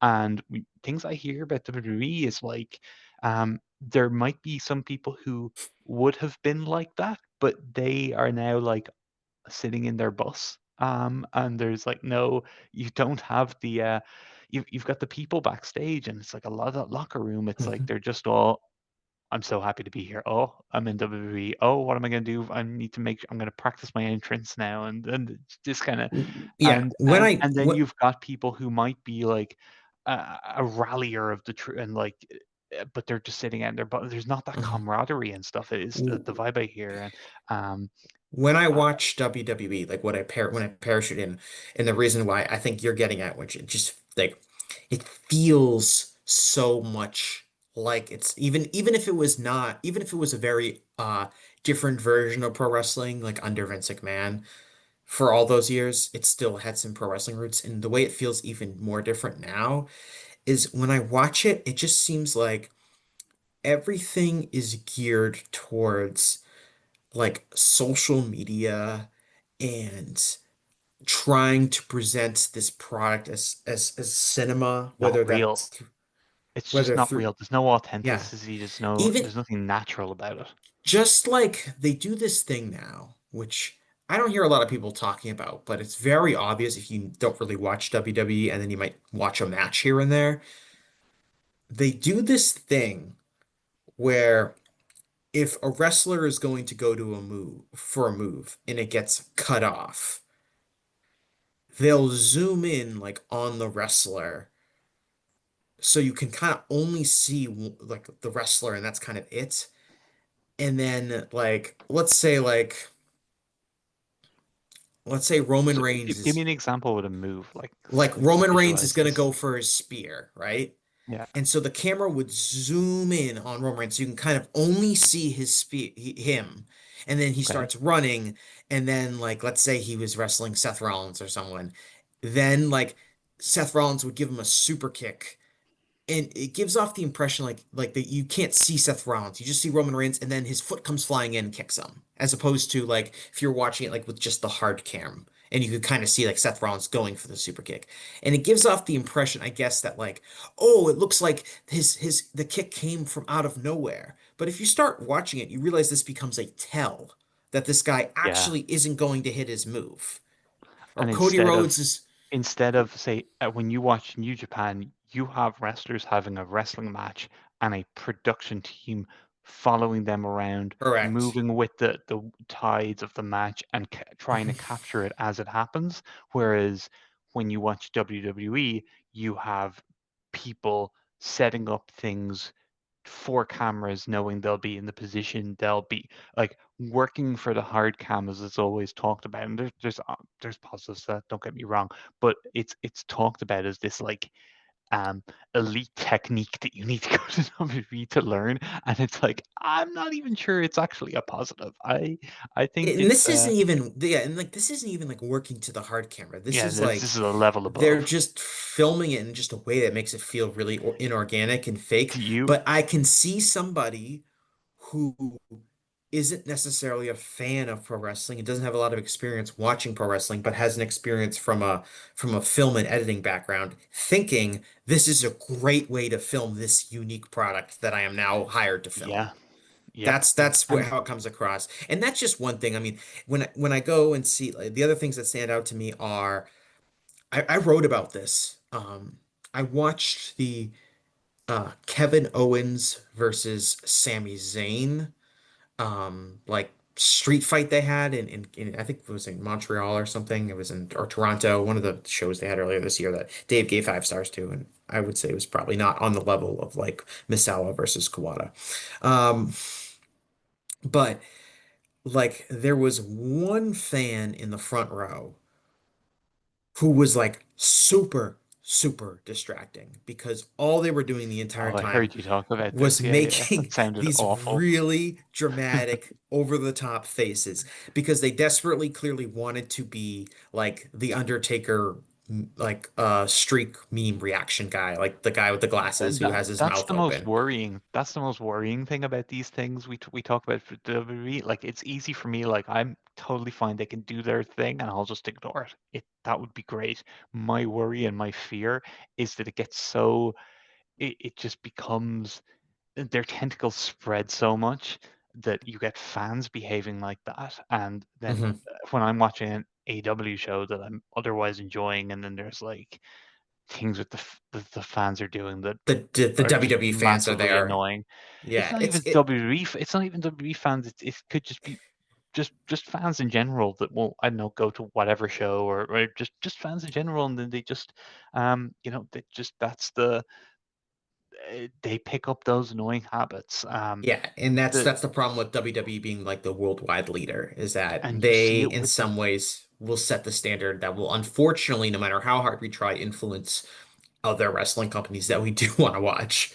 and Um, influence not just fans, but the wrestlers. And going back to the mhm. young wrestlers, um, oh my God, Jesse, when you see like it's so heartbreaking when I see like a young wrestler in AEW and they like will hit a move and then they will unnaturally move around to like go for the cover or whatever, so or do the move unnaturally in a way so that they're like trying to face the hard cam and things like that, and just little things like that, that those habits, I think that's going to be a big thing for me in the years to come. I Yeah. think it's been if I It, went and looked at my list, a big thing for me is I'm going to really back and I'm going to really be excited about the wrestlers who are subverting those habits and those um, that feeling of like I can tell the difference between a wrestler who's like my dream when I hit the pillow is to have my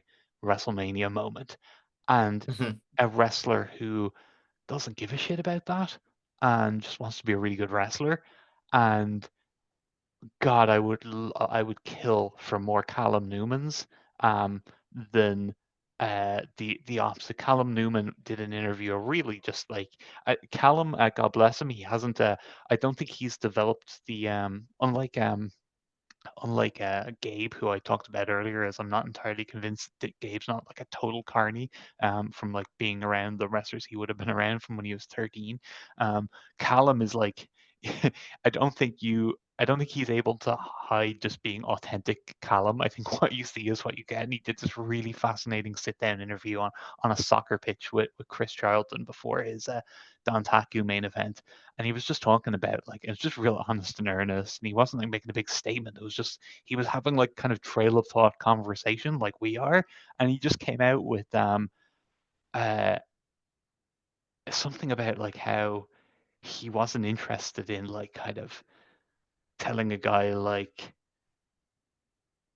just basically TV wrestling in general. He was like, I'm just the idea of just being like, next week I'm gonna have a match with you, and it's gonna be, and just that kind of like tr- tropey American wrestling TV. I forget the exact specific example he used, but he was just like he much more identifies with like the New Japan style of like kind of just going out to wrestle now and then wrestle. We've got another show tomorrow and got a match with this guy on this show, and then tomorrow night I'm wrestling this guy, and I need to plan for this match, and then and just much more real and authentic, kind of. I know it just you could tell the difference between a guy who wasn't indoctrinated in that kind of WWE He doesn't want to point at the American WrestleMania wrestling. sign. That's his dream. Yeah, and just even, and I don't want to say total WWE thing, but I mean it's like we saw TNA over the years just kind of become just that those tropey American wrestling things at minimum, and then at the worst case scenario, just the pure like what WWE is now becoming, and yeah, it just as much as young wrestlers can kind of move away from those kind of mindsets and those kind of tropes, I think. And what's really encouraging is seeing vocal people like Will Ospreay and Ricochet really pushing back against that shit recently and pushing back against WWE. I think these are guys that see how WWE is changing and see this as a threat to their industry and Well, see and this as a threat. they're also those guys are also in a spot where they're like, oh, I can make a lot of money outside of WWE, which in Yeah. recent history has not necessarily been the case.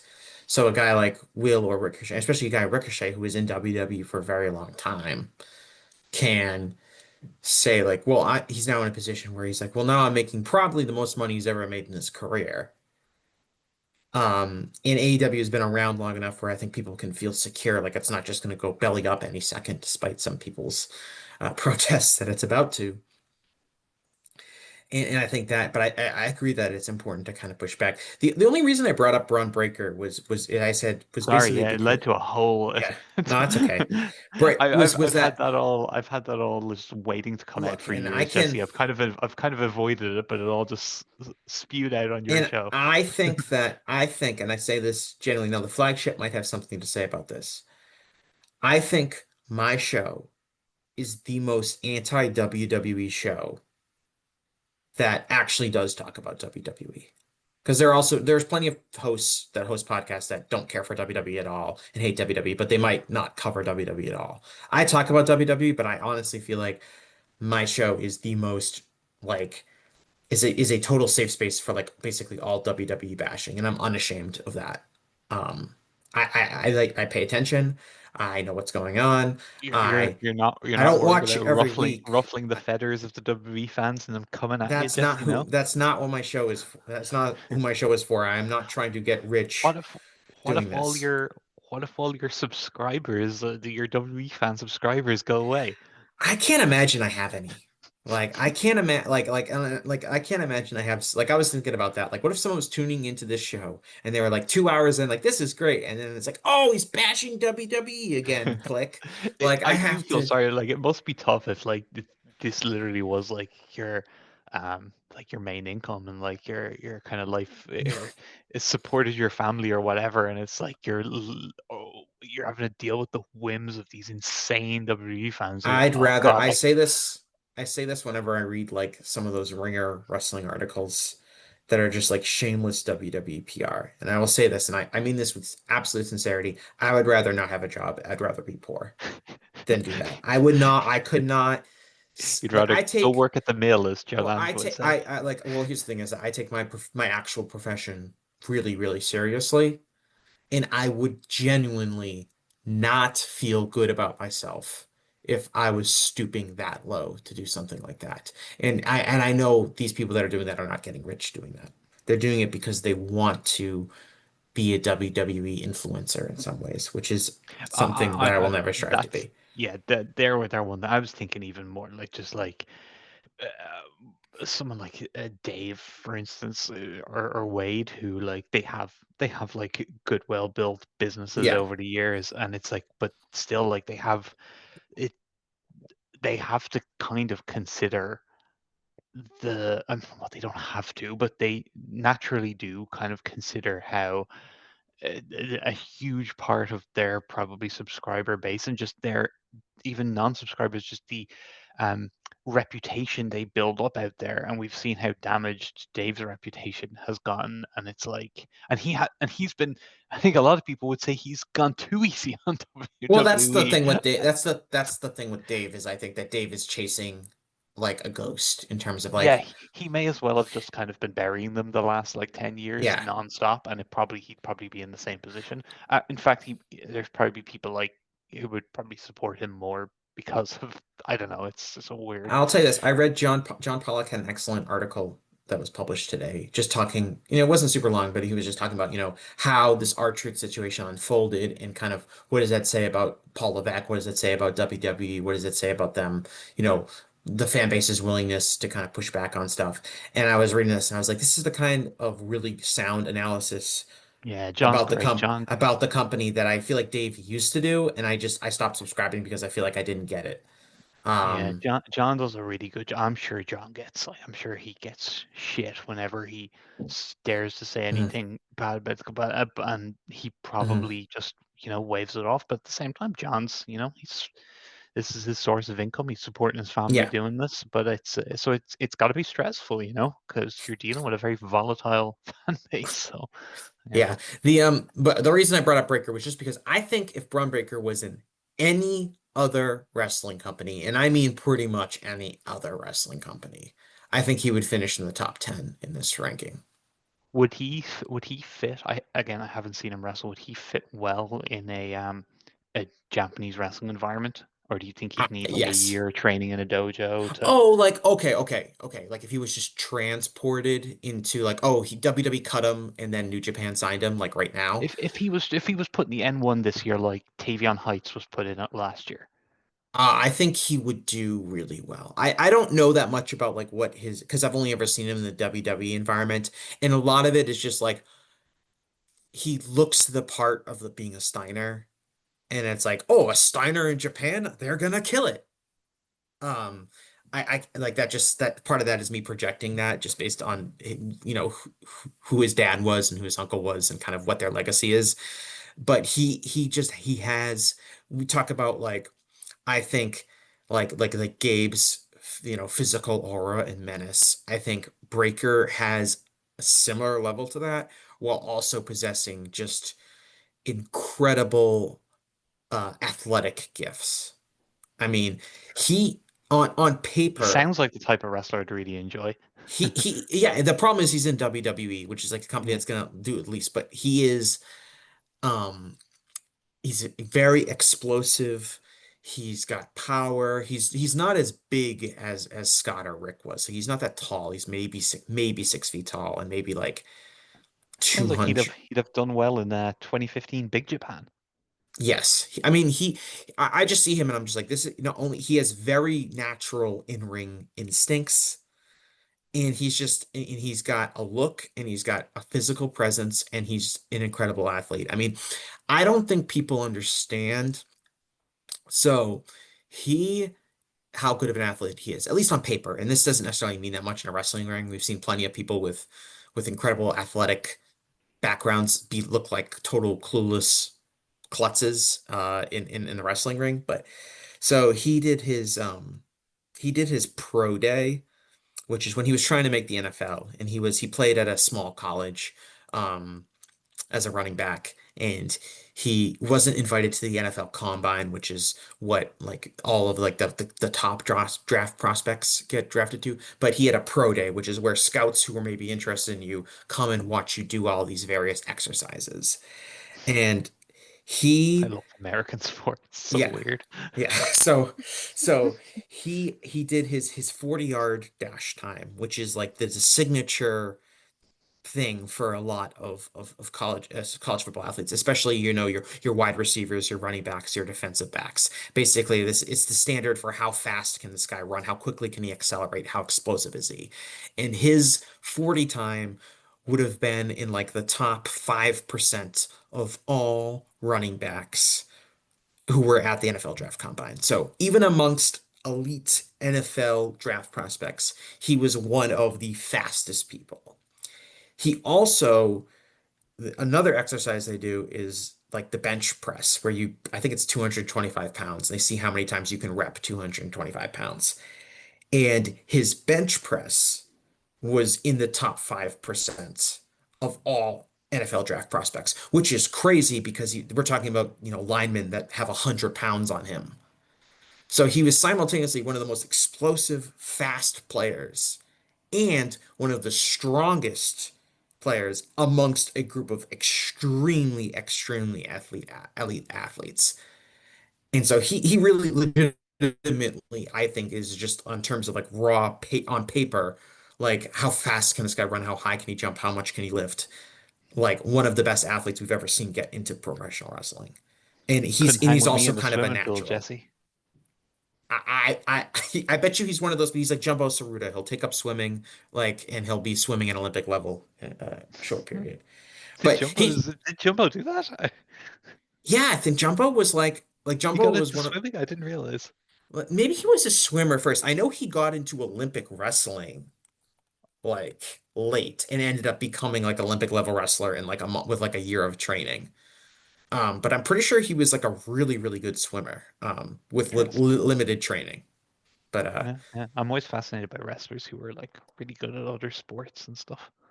yeah. But Callum as a Spurs soccer recruit. prospect. Yeah, and it's funny because certain sports don't produce a lot of high prospects, but it's kind of interesting. Like Kenny Omega was a really like a notably good hockey goaltender as a teenager. Yeah. And he keeps this close to the chest, but he was an extremely high level Brazilian Jiu-Jitsu practitioner as well. Yeah, I believe he competed in like amateur won like amateur tournaments and stuff like that Yeah. under I think he did it under his real Masato name. Yoshino, Masato Yoshino baseball. And there's a whole bunch of them. Yeah, I'm trying to think of someone who has like a really weird background like in sports. You know what happened was if you go on Cage Match, they tell you what sports. You know how they say that in the profile? Oh yeah, like Ringen and Yeah, but that's all Ringen I in. think is amateur wrestling. Yeah, it's all German. Like it's all in German. Like it Well, will it's a say good like way to expand your German I vocabulary, know Jesse. that's I was when me and Brandon Thurston interviewed Philip Kreichenholm, who's the owner and operator of Cage Match, and I was telling him how That was a great I interview. I was remember that. yeah, I was telling him how like I know my German sports based off of like Cage Match profiles and telling him, Do you know what else? Do you know what else I know because of that? I know my German causes of death based oh off. yeah, yeah, because that's also in German, yeah. There's always the one that's like cancer, and it's just really Yeah. grim. Whatever the German word for cancer is, I can't remember, but it's like ooh. Yeah, like oh that now I know what tuberculosis is in German. We yeah, I remember like Michael Elgin. His sport background is arm wrestling. Like he was a competitive arm wrestler before, and I remember that word in German is like super long. It's like Armsinsenjuken, and I remember like having to look up what that was. I'm like, oh, it's arm wrestling. Oh, I guess that makes sense that Michael Elgin was a competitive arm wrestler. I believe that. Um, but anyway, my point is, and it's to get back to your original point, which was kind of like I think a lot of the voting, a lot of times when we come to assess potential, it definitely matters what situation they're in and how likely it seems that they're going to hit their potential. And it's definitely hard with a guy like Braun Breaker because it seems unlikely that he's going to go anywhere. It seems like he's Yeah. probably going to be in And WWE in like 10 years. I probably would have had Josiah in my list, and then Hmm. like 2 weeks before, kind of sitting down to make my list, it was like, oh, Josiah signing for WWE. Okay, yeah, that's probably, and it's two things. One, obviously, he's not going to be on my radar, so that's. But the other thing is that I just think going to WWE basically it doesn't necessarily limit your career potential. Like if things click right, like perfectly for Josiah there. He like yeah, and it would really take a lot of clicking because there's a lot of competition, a lot of guys in front of you. Just structure wise, it's difficult. They're not looking to make stars; they're looking to make the brand a star. But if things did click right, he could maybe become a really rich, successful guy who has a long career in that company. But even if that's the case, I still think by signing there at his age right now, he is dramatically capping the level of professional wrestler he can get to versus if he stayed outside of that system and did a couple of years in Japan, maybe sign with AEW, maybe whatever other path you might suggest. I think going to the WWE and signing there right now basically just stunts your growth in so many ways as a wrestler. Even if you're trying, even if you try to um, grow yourself and do things yourself within their system to improve, they still force ceilings upon you that stunt your growth. So yeah, it's yeah it's a pretty dramatic thing for me in terms of limiting um, someone's standing as one of the 30 prospects in the world under Yeah. 30 if they signed for that company. Another guy who got, a decent number of votes, didn't make the top 30, is Javon Evans, formerly known as Jay Malachi, who's only 21 years old, signed with WWE. And it's like, if I was basing this just purely on, He's the guy who had the Orton match, isn't he? yes, yes. But if this was based on just pure like potential and talent, and obviously because he's so young, that's so tantalizing too. But it's like, what is his upside in WWE? It's really hard to see that right now because we haven't seen, um, they're a company that's not very big on pushing young wrestlers. If you look at who gets spots on these pay-per-view shows, like I didn't do this for Money in the Bank 2010. I did this for the other one, but let me look at who is on this Money in the Bank 2025 card real quick and tell you like which one of who of these guys, especially on the men's side, are like would be considered like young wrestlers. Um, and so we have Dominic, who did not make this, who would I guess would be considered a young wrestler. He was on the show. Um, Octagon Jr. was on the show. He's not a young wrestler, but I just think it's funny he was on the show. And then in the Money in the Bank match, we have Seth Rollins, who's like a 20-year pro. Wait, Andrade, Octagon Jr. was on the Money in the Bank show, not the AAA show? yeah, because they set up like Dominic wrestled on the AAA show and like set up a match with Octagon Jr. Oh, for were Money in the the two Bank. shows in the same place? Yeah, I think they were both in LA. I don't know if they're in the They same were building. Yeah, same. They were the same day, right? yeah. Okay. Um, I assume they were just.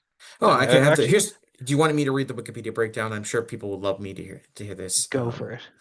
On the day of Money in the Bank, during WWE's World Collide event, Dominic Mysterio, accompanied by Liv Morgan, was present at ringside when Octagon Jr.'s team secured a victory over the Latino World Order. Mysterio interrupted the celebration and mocked Octagon Jr. for being a fan of his father, Rey Mysterio, a member of the LWO. This resulted in a brawl ensued. That's not good writing on Wikipedia's behalf. After which Dominic issued a challenge to Octagon Jr. to a match for the Intercontinental Championship later that night in the Money in the Bank pay-per-view. And Dominic beat Octagon Jr. in 5 minutes. So that did happen. But The big thing for me with them is I honestly don't even really know what they're looking for in terms of who they're like. I couldn't tell you or predict. Like you mentioned that Javon Evans guy, and like I'm hearing and getting an impression of what his skill set is, and I'm no more the wiser on whether or not he has a chance to be I don't know what's the barometer, a WrestleMania main eventer or whatever you'd say, because I don't know what is going into that decision Mhm. making process. I don't know what they value. Um, Right. And I guess so what I'm pointing out is I'm looking at this Money in the Bank show. So we got Dominic and Octagon Jr. And I'm just doing the men's side for now. Women's side's a little bit different, but has somewhat of the same problems. And then the Money in the Bank match contained Seth Rollins, who's been a professional wrestler for about 20 years, Andrade, who's been a professional wrestler for 20 years, El Grande Americano, who's also been a professional wrestler for probably about 15 years at least, LA Knight, who's been a professional wrestler for about 20 years, Penta, who's been a professional wrestler for about 20 years, and Solo Sikoa, who is legit the relatively new wrestler, has not been wrestling a lot. And then the main event was Cody Rhodes, Jey Uso, John Cena, and Logan Paul. One of these people is not a wrestler. The other three have all been wrestlers for like 20 years. So this is not a company, like especially on the men's side, that's really looking at younger talent and elevating them. They have that in NXT, but that obviously is a very, very small setting, relatively speaking. So again, when we're talking about like WWE talent, it's hard to really see like where is Javon Evans going to get on the WWE card, and is he going to be in a position to really make a difference, or is he going to be like you said earlier, like a JD McDonough type, where he's there, he's cashing up probably a pretty hefty check relative to the professional wrestling industry in general, but is he having a relevant and memorable career in any way, shape, or form? I think the best thing, like or the best sign that someone is going to be a big star and have a relevant career. I think that's a good way of describing it. Have a relevant career. In WWE, I think being someone that Paul Heyman is drawn to is probably the like we see Braun Breakers there now, right? So it's like and what's his face, Jonah Rock. Um, I think like it seems like Heyman is really key in terms of getting guys over to that level and knowing what um unlock guys' path to relevance in that company. So yeah, I don't know. Yeah, I mean, and with WWE, like I think Heyman, Heyman wants to attach himself to who he thinks the next top guy is, and I think one of the reasons, I voted for Breaker even though he's in WWE, is like they're kind of really counting on him to be like a top star because they really don't have anyone else they can really turn to. Roman Reigns is basically gone. He's very much a part-time guy. He's only around for a little bit. He's not even really a difference maker when he is around, but he seems like he's headed to Hollywood, or at least to try to be in Hollywood. John Cena's retiring. You have Cody, who's been around for, a while. So you have him. You have CM Punk, who's old. Um, and you have Seth Rollins, who's been on TV forever. And it's like over the next 2 or 3 years, you're gonna have to put somebody new in.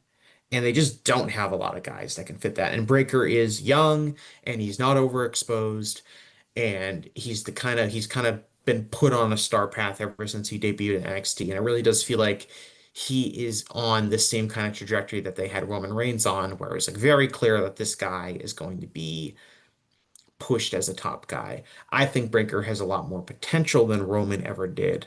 Um, but it is true in WWE, and I think to get back to kind of like the genesis of this list, do you have anything? We haven't talked about them at all. Do you have any strong feelings on any of the CMLL guys? Because CMLL is another organization, like much like Dragon Gate.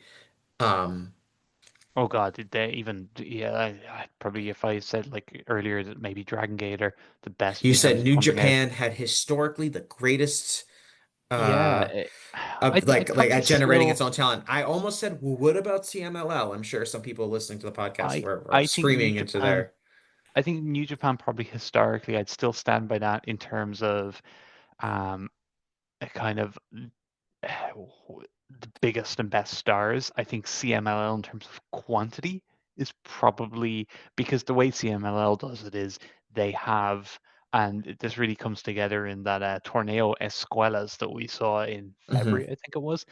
They have these kind of outposts, these different schools that are basically kind of your kind of CMLL veteran guys who have kind of set up shop, kind of teaching the CMLL way and teaching the ways of traditional lucha libre.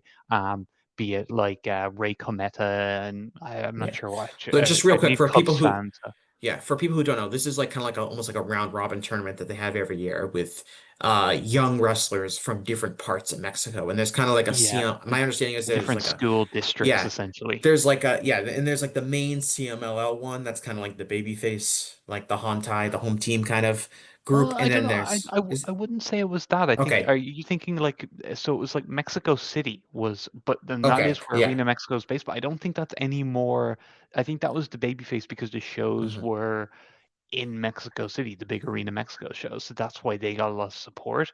But I don't think they're any more attached to the promotion than like the Guadalajara team, or the Querétaro Right, team, or okay. whichever. So it just so happens that the different um, schools that are run by the different trainers are in, so that they have one in each kind of region of the country that traditionally produces wrestling talent, and they've kind of built that system up over time.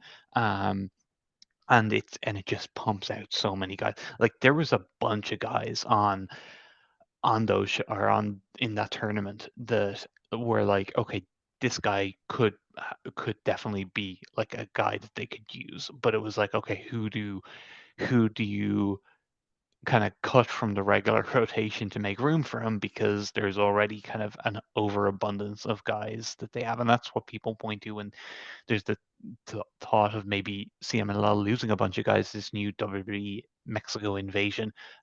It's like, oh well, they've got benches upon benches stacked and ready to go with people who'll just jumping at the opportunity to get on the Arena Mexico show. So yeah. And in Uh, CMLL and Lucha in general, you also just have, in a way that's not really replicated anywhere else, just such a rich familial tradition of families, who have dozens of members of the family that are in professional wrestling. And that's always kind of creates a constant churn of second, third, fourth generation wrestling youngsters who are coming up too, that are getting into it, that understand the business and are working, whether they're working for CMLL or elsewhere. And you just see that kind of every year. Yeah, I thought this was a good year in terms of showcasing CMLL's talent on this list. I think the I call them the CMLL Big Four, of Hmm. Masquerada, Neon, Zandokan Jr., and Atlantis Jr. Hmm. And those four guys are really great representation of CMLL's youth at the moment. And yeah, plenty of guys coming from Yeah. behind them. And I get the sense that with CMLL too, and I'm not a regular viewer of CMLL, but they do kind of have um kind of like a gap between, they don't really have a lot of guys who are like 36, 37 that are like huge stars. They have the they have Mystico, and they have like, Ultimo Guerrero and Volador Jr., who are kind of a bit old, on the older side now, I would say. And then they have this Atlantis Jr. kind of like 25 to 30 generation. And then obviously, like, I think Neon is really young, isn't he? Isn't he like, or Mascara Dorada, I know is like, he's like 23 or something like that. But it feels Yeah, like yeah. CML kind of like, they almost like, I don't want to say like they have like a lost generation, but they just don't have a lot of guys who are like maybe would be considered traditionally in their prime, which has created an Yeah, so like opportunity for, Mystico, Volador Jr., they'd be like early 40s, and they came around in like the early to mid 2000s, so yeah. 03 kind of times. So then you'd be talking about, if there is a lost generation, that's probably people who would have debuted in like 2009, 2010. So, um, yeah, I'm trying to think what might have been the circumstances around then that might have limited. I guess that was probably a time CMLL wasn't on fire, I guess. But I mean, there's anything probably a can couple. happen. Like, Cavernario, Hechicero, yeah. maybe these guys. Hechicero was more of a he didn't really come through the CMLL system. I think there's a couple of guys, and there's probably some who kind of fell away that might have been in that group. I'm not sure. That would be a great question for Gubs fan. I'd like to see what he says about that. Maybe we can send it into the Lucha Blog mailbag if such a thing exists, Jesse. Yeah, I'm just gonna look through I'm looking through their roster now, just looking for guys who are like, 36. yeah. It's like Cavernario is only Mag. 31. Like he's Oh, is to me he? he's like Wow. he's not. Yeah, I think I voted for him like a couple years ago in this list. Wow, Um, wow, wow. Him and so Titan, yeah, they kind of came up together. yeah, oh yeah, I was Magnus and how Rugido, old I is think they're in Templari? their 30s. How old is Templarios like Templario? 32, I think. Because Yeah, I looked up Templario for this and Titan, and they were both just gone 30, like 31, 32, that kind yeah. of age. But they Um, don't have a lot of guys who would be considered like AEW, maybe isn't super resonant on this list, but AEW also has a lot of guys that have just aged out or are kind of like in their prime of their career. So if yeah, you look at like a Swerve, Osprey, Hangman, yeah, Hangman. Yeah. Hangman. Um, so there's just some guys that like you're like, oh, they're not, they're still like kind of younger guys, or they're at least feel like And on they're the moving women's up. side, Willow. Willow's just aged out of it. Yeah, Takeshita who also Yeah. just barely he missed it by a few days. I think. But yeah, so CML, my point, I guess, with CMLL, again, casual fan here, was that like there was a real kind of opportunity, I guess, because they just, for whatever reason, they had some bad classes, guys get injured, guys retire early. You have a couple, maybe guys who are crazy, who don't turn out, who kind of submarine their own careers, which happens, Oh, you know what? There was there was the three brothers, the Dinamitas, Nuevos Dinamitas, mhm. Quaratero, Forastrero, and I can't remember the other guy, but they jumped to AAA, and then one of them was the one who I think is in prison, who was Stephanie Vacquer's boyfriend, who at least went to prison for a while Yeah, over stuff with her. Um, so those guys, they're probably, and I don't know if they're 30 yet. They probably must be, but they would have been certainly when you speak of guys who flamed out or whatever. yeah. I, They I would be also, good examples. Roosh is 36, Oh yeah, Roosh so is CML guy. but he's like obviously a great example of another guy Yeah, who's not with the company, but would be like maybe the problem, theoretically. maybe the problem was that when that generation was coming up, Roosh was such an ass kicker and such a just horrible person to be around that everyone else dropped out. Yes, and then he left. But it's created this opportunity, I think, for this like you said, the big four, and some other guys that are on the come up to have a real opportunity to stretch their legs, when maybe they would be, presented, they would be stuck behind a lot of other people, as opposed to you kind of just you have like this generation of guys in their 40s that are still certainly kind of carrying the load. Especially certainly like a guy like Mystico from like a drawing perspective is doing that. And Stuka Jr., Jesus, I don't think I could pick a better veteran for like young wrestlers to work with, particularly in the lucha style. That guy is just, oh, he is just. If I wanted a wrestler to make me look good, that I think he's the guy to do it. He is phenomenal. More At a guys in their wrestle, yeah. forties like If you him had is. that, if you had to have like a passable wrestling match with any wrestler, you would pick Stuka Jr. No, if I had to He, have an awesome, I think he could carry me to an awesome match, you Jesse. think you could have an awesome match? Like, because I know I I think I could couldn't. have I Like, think I could have a passable match. I think Christopher Daniels could carry me to a passable match. I think Stuka Jr. would get me. I think he'd put me in the notebook. have you ever thought about like, and I don't know what your background is, if you've ever taken a bump or anything like that, but have you ever thought about what No. it would be like if you were a professional wrestler? I would be a Yes. terrible professional Yes. wrestler. I've thought about it for fun many times, but never with any way serious or like that is actually something I want to do. There's not an ounce of me that has ever want to do it.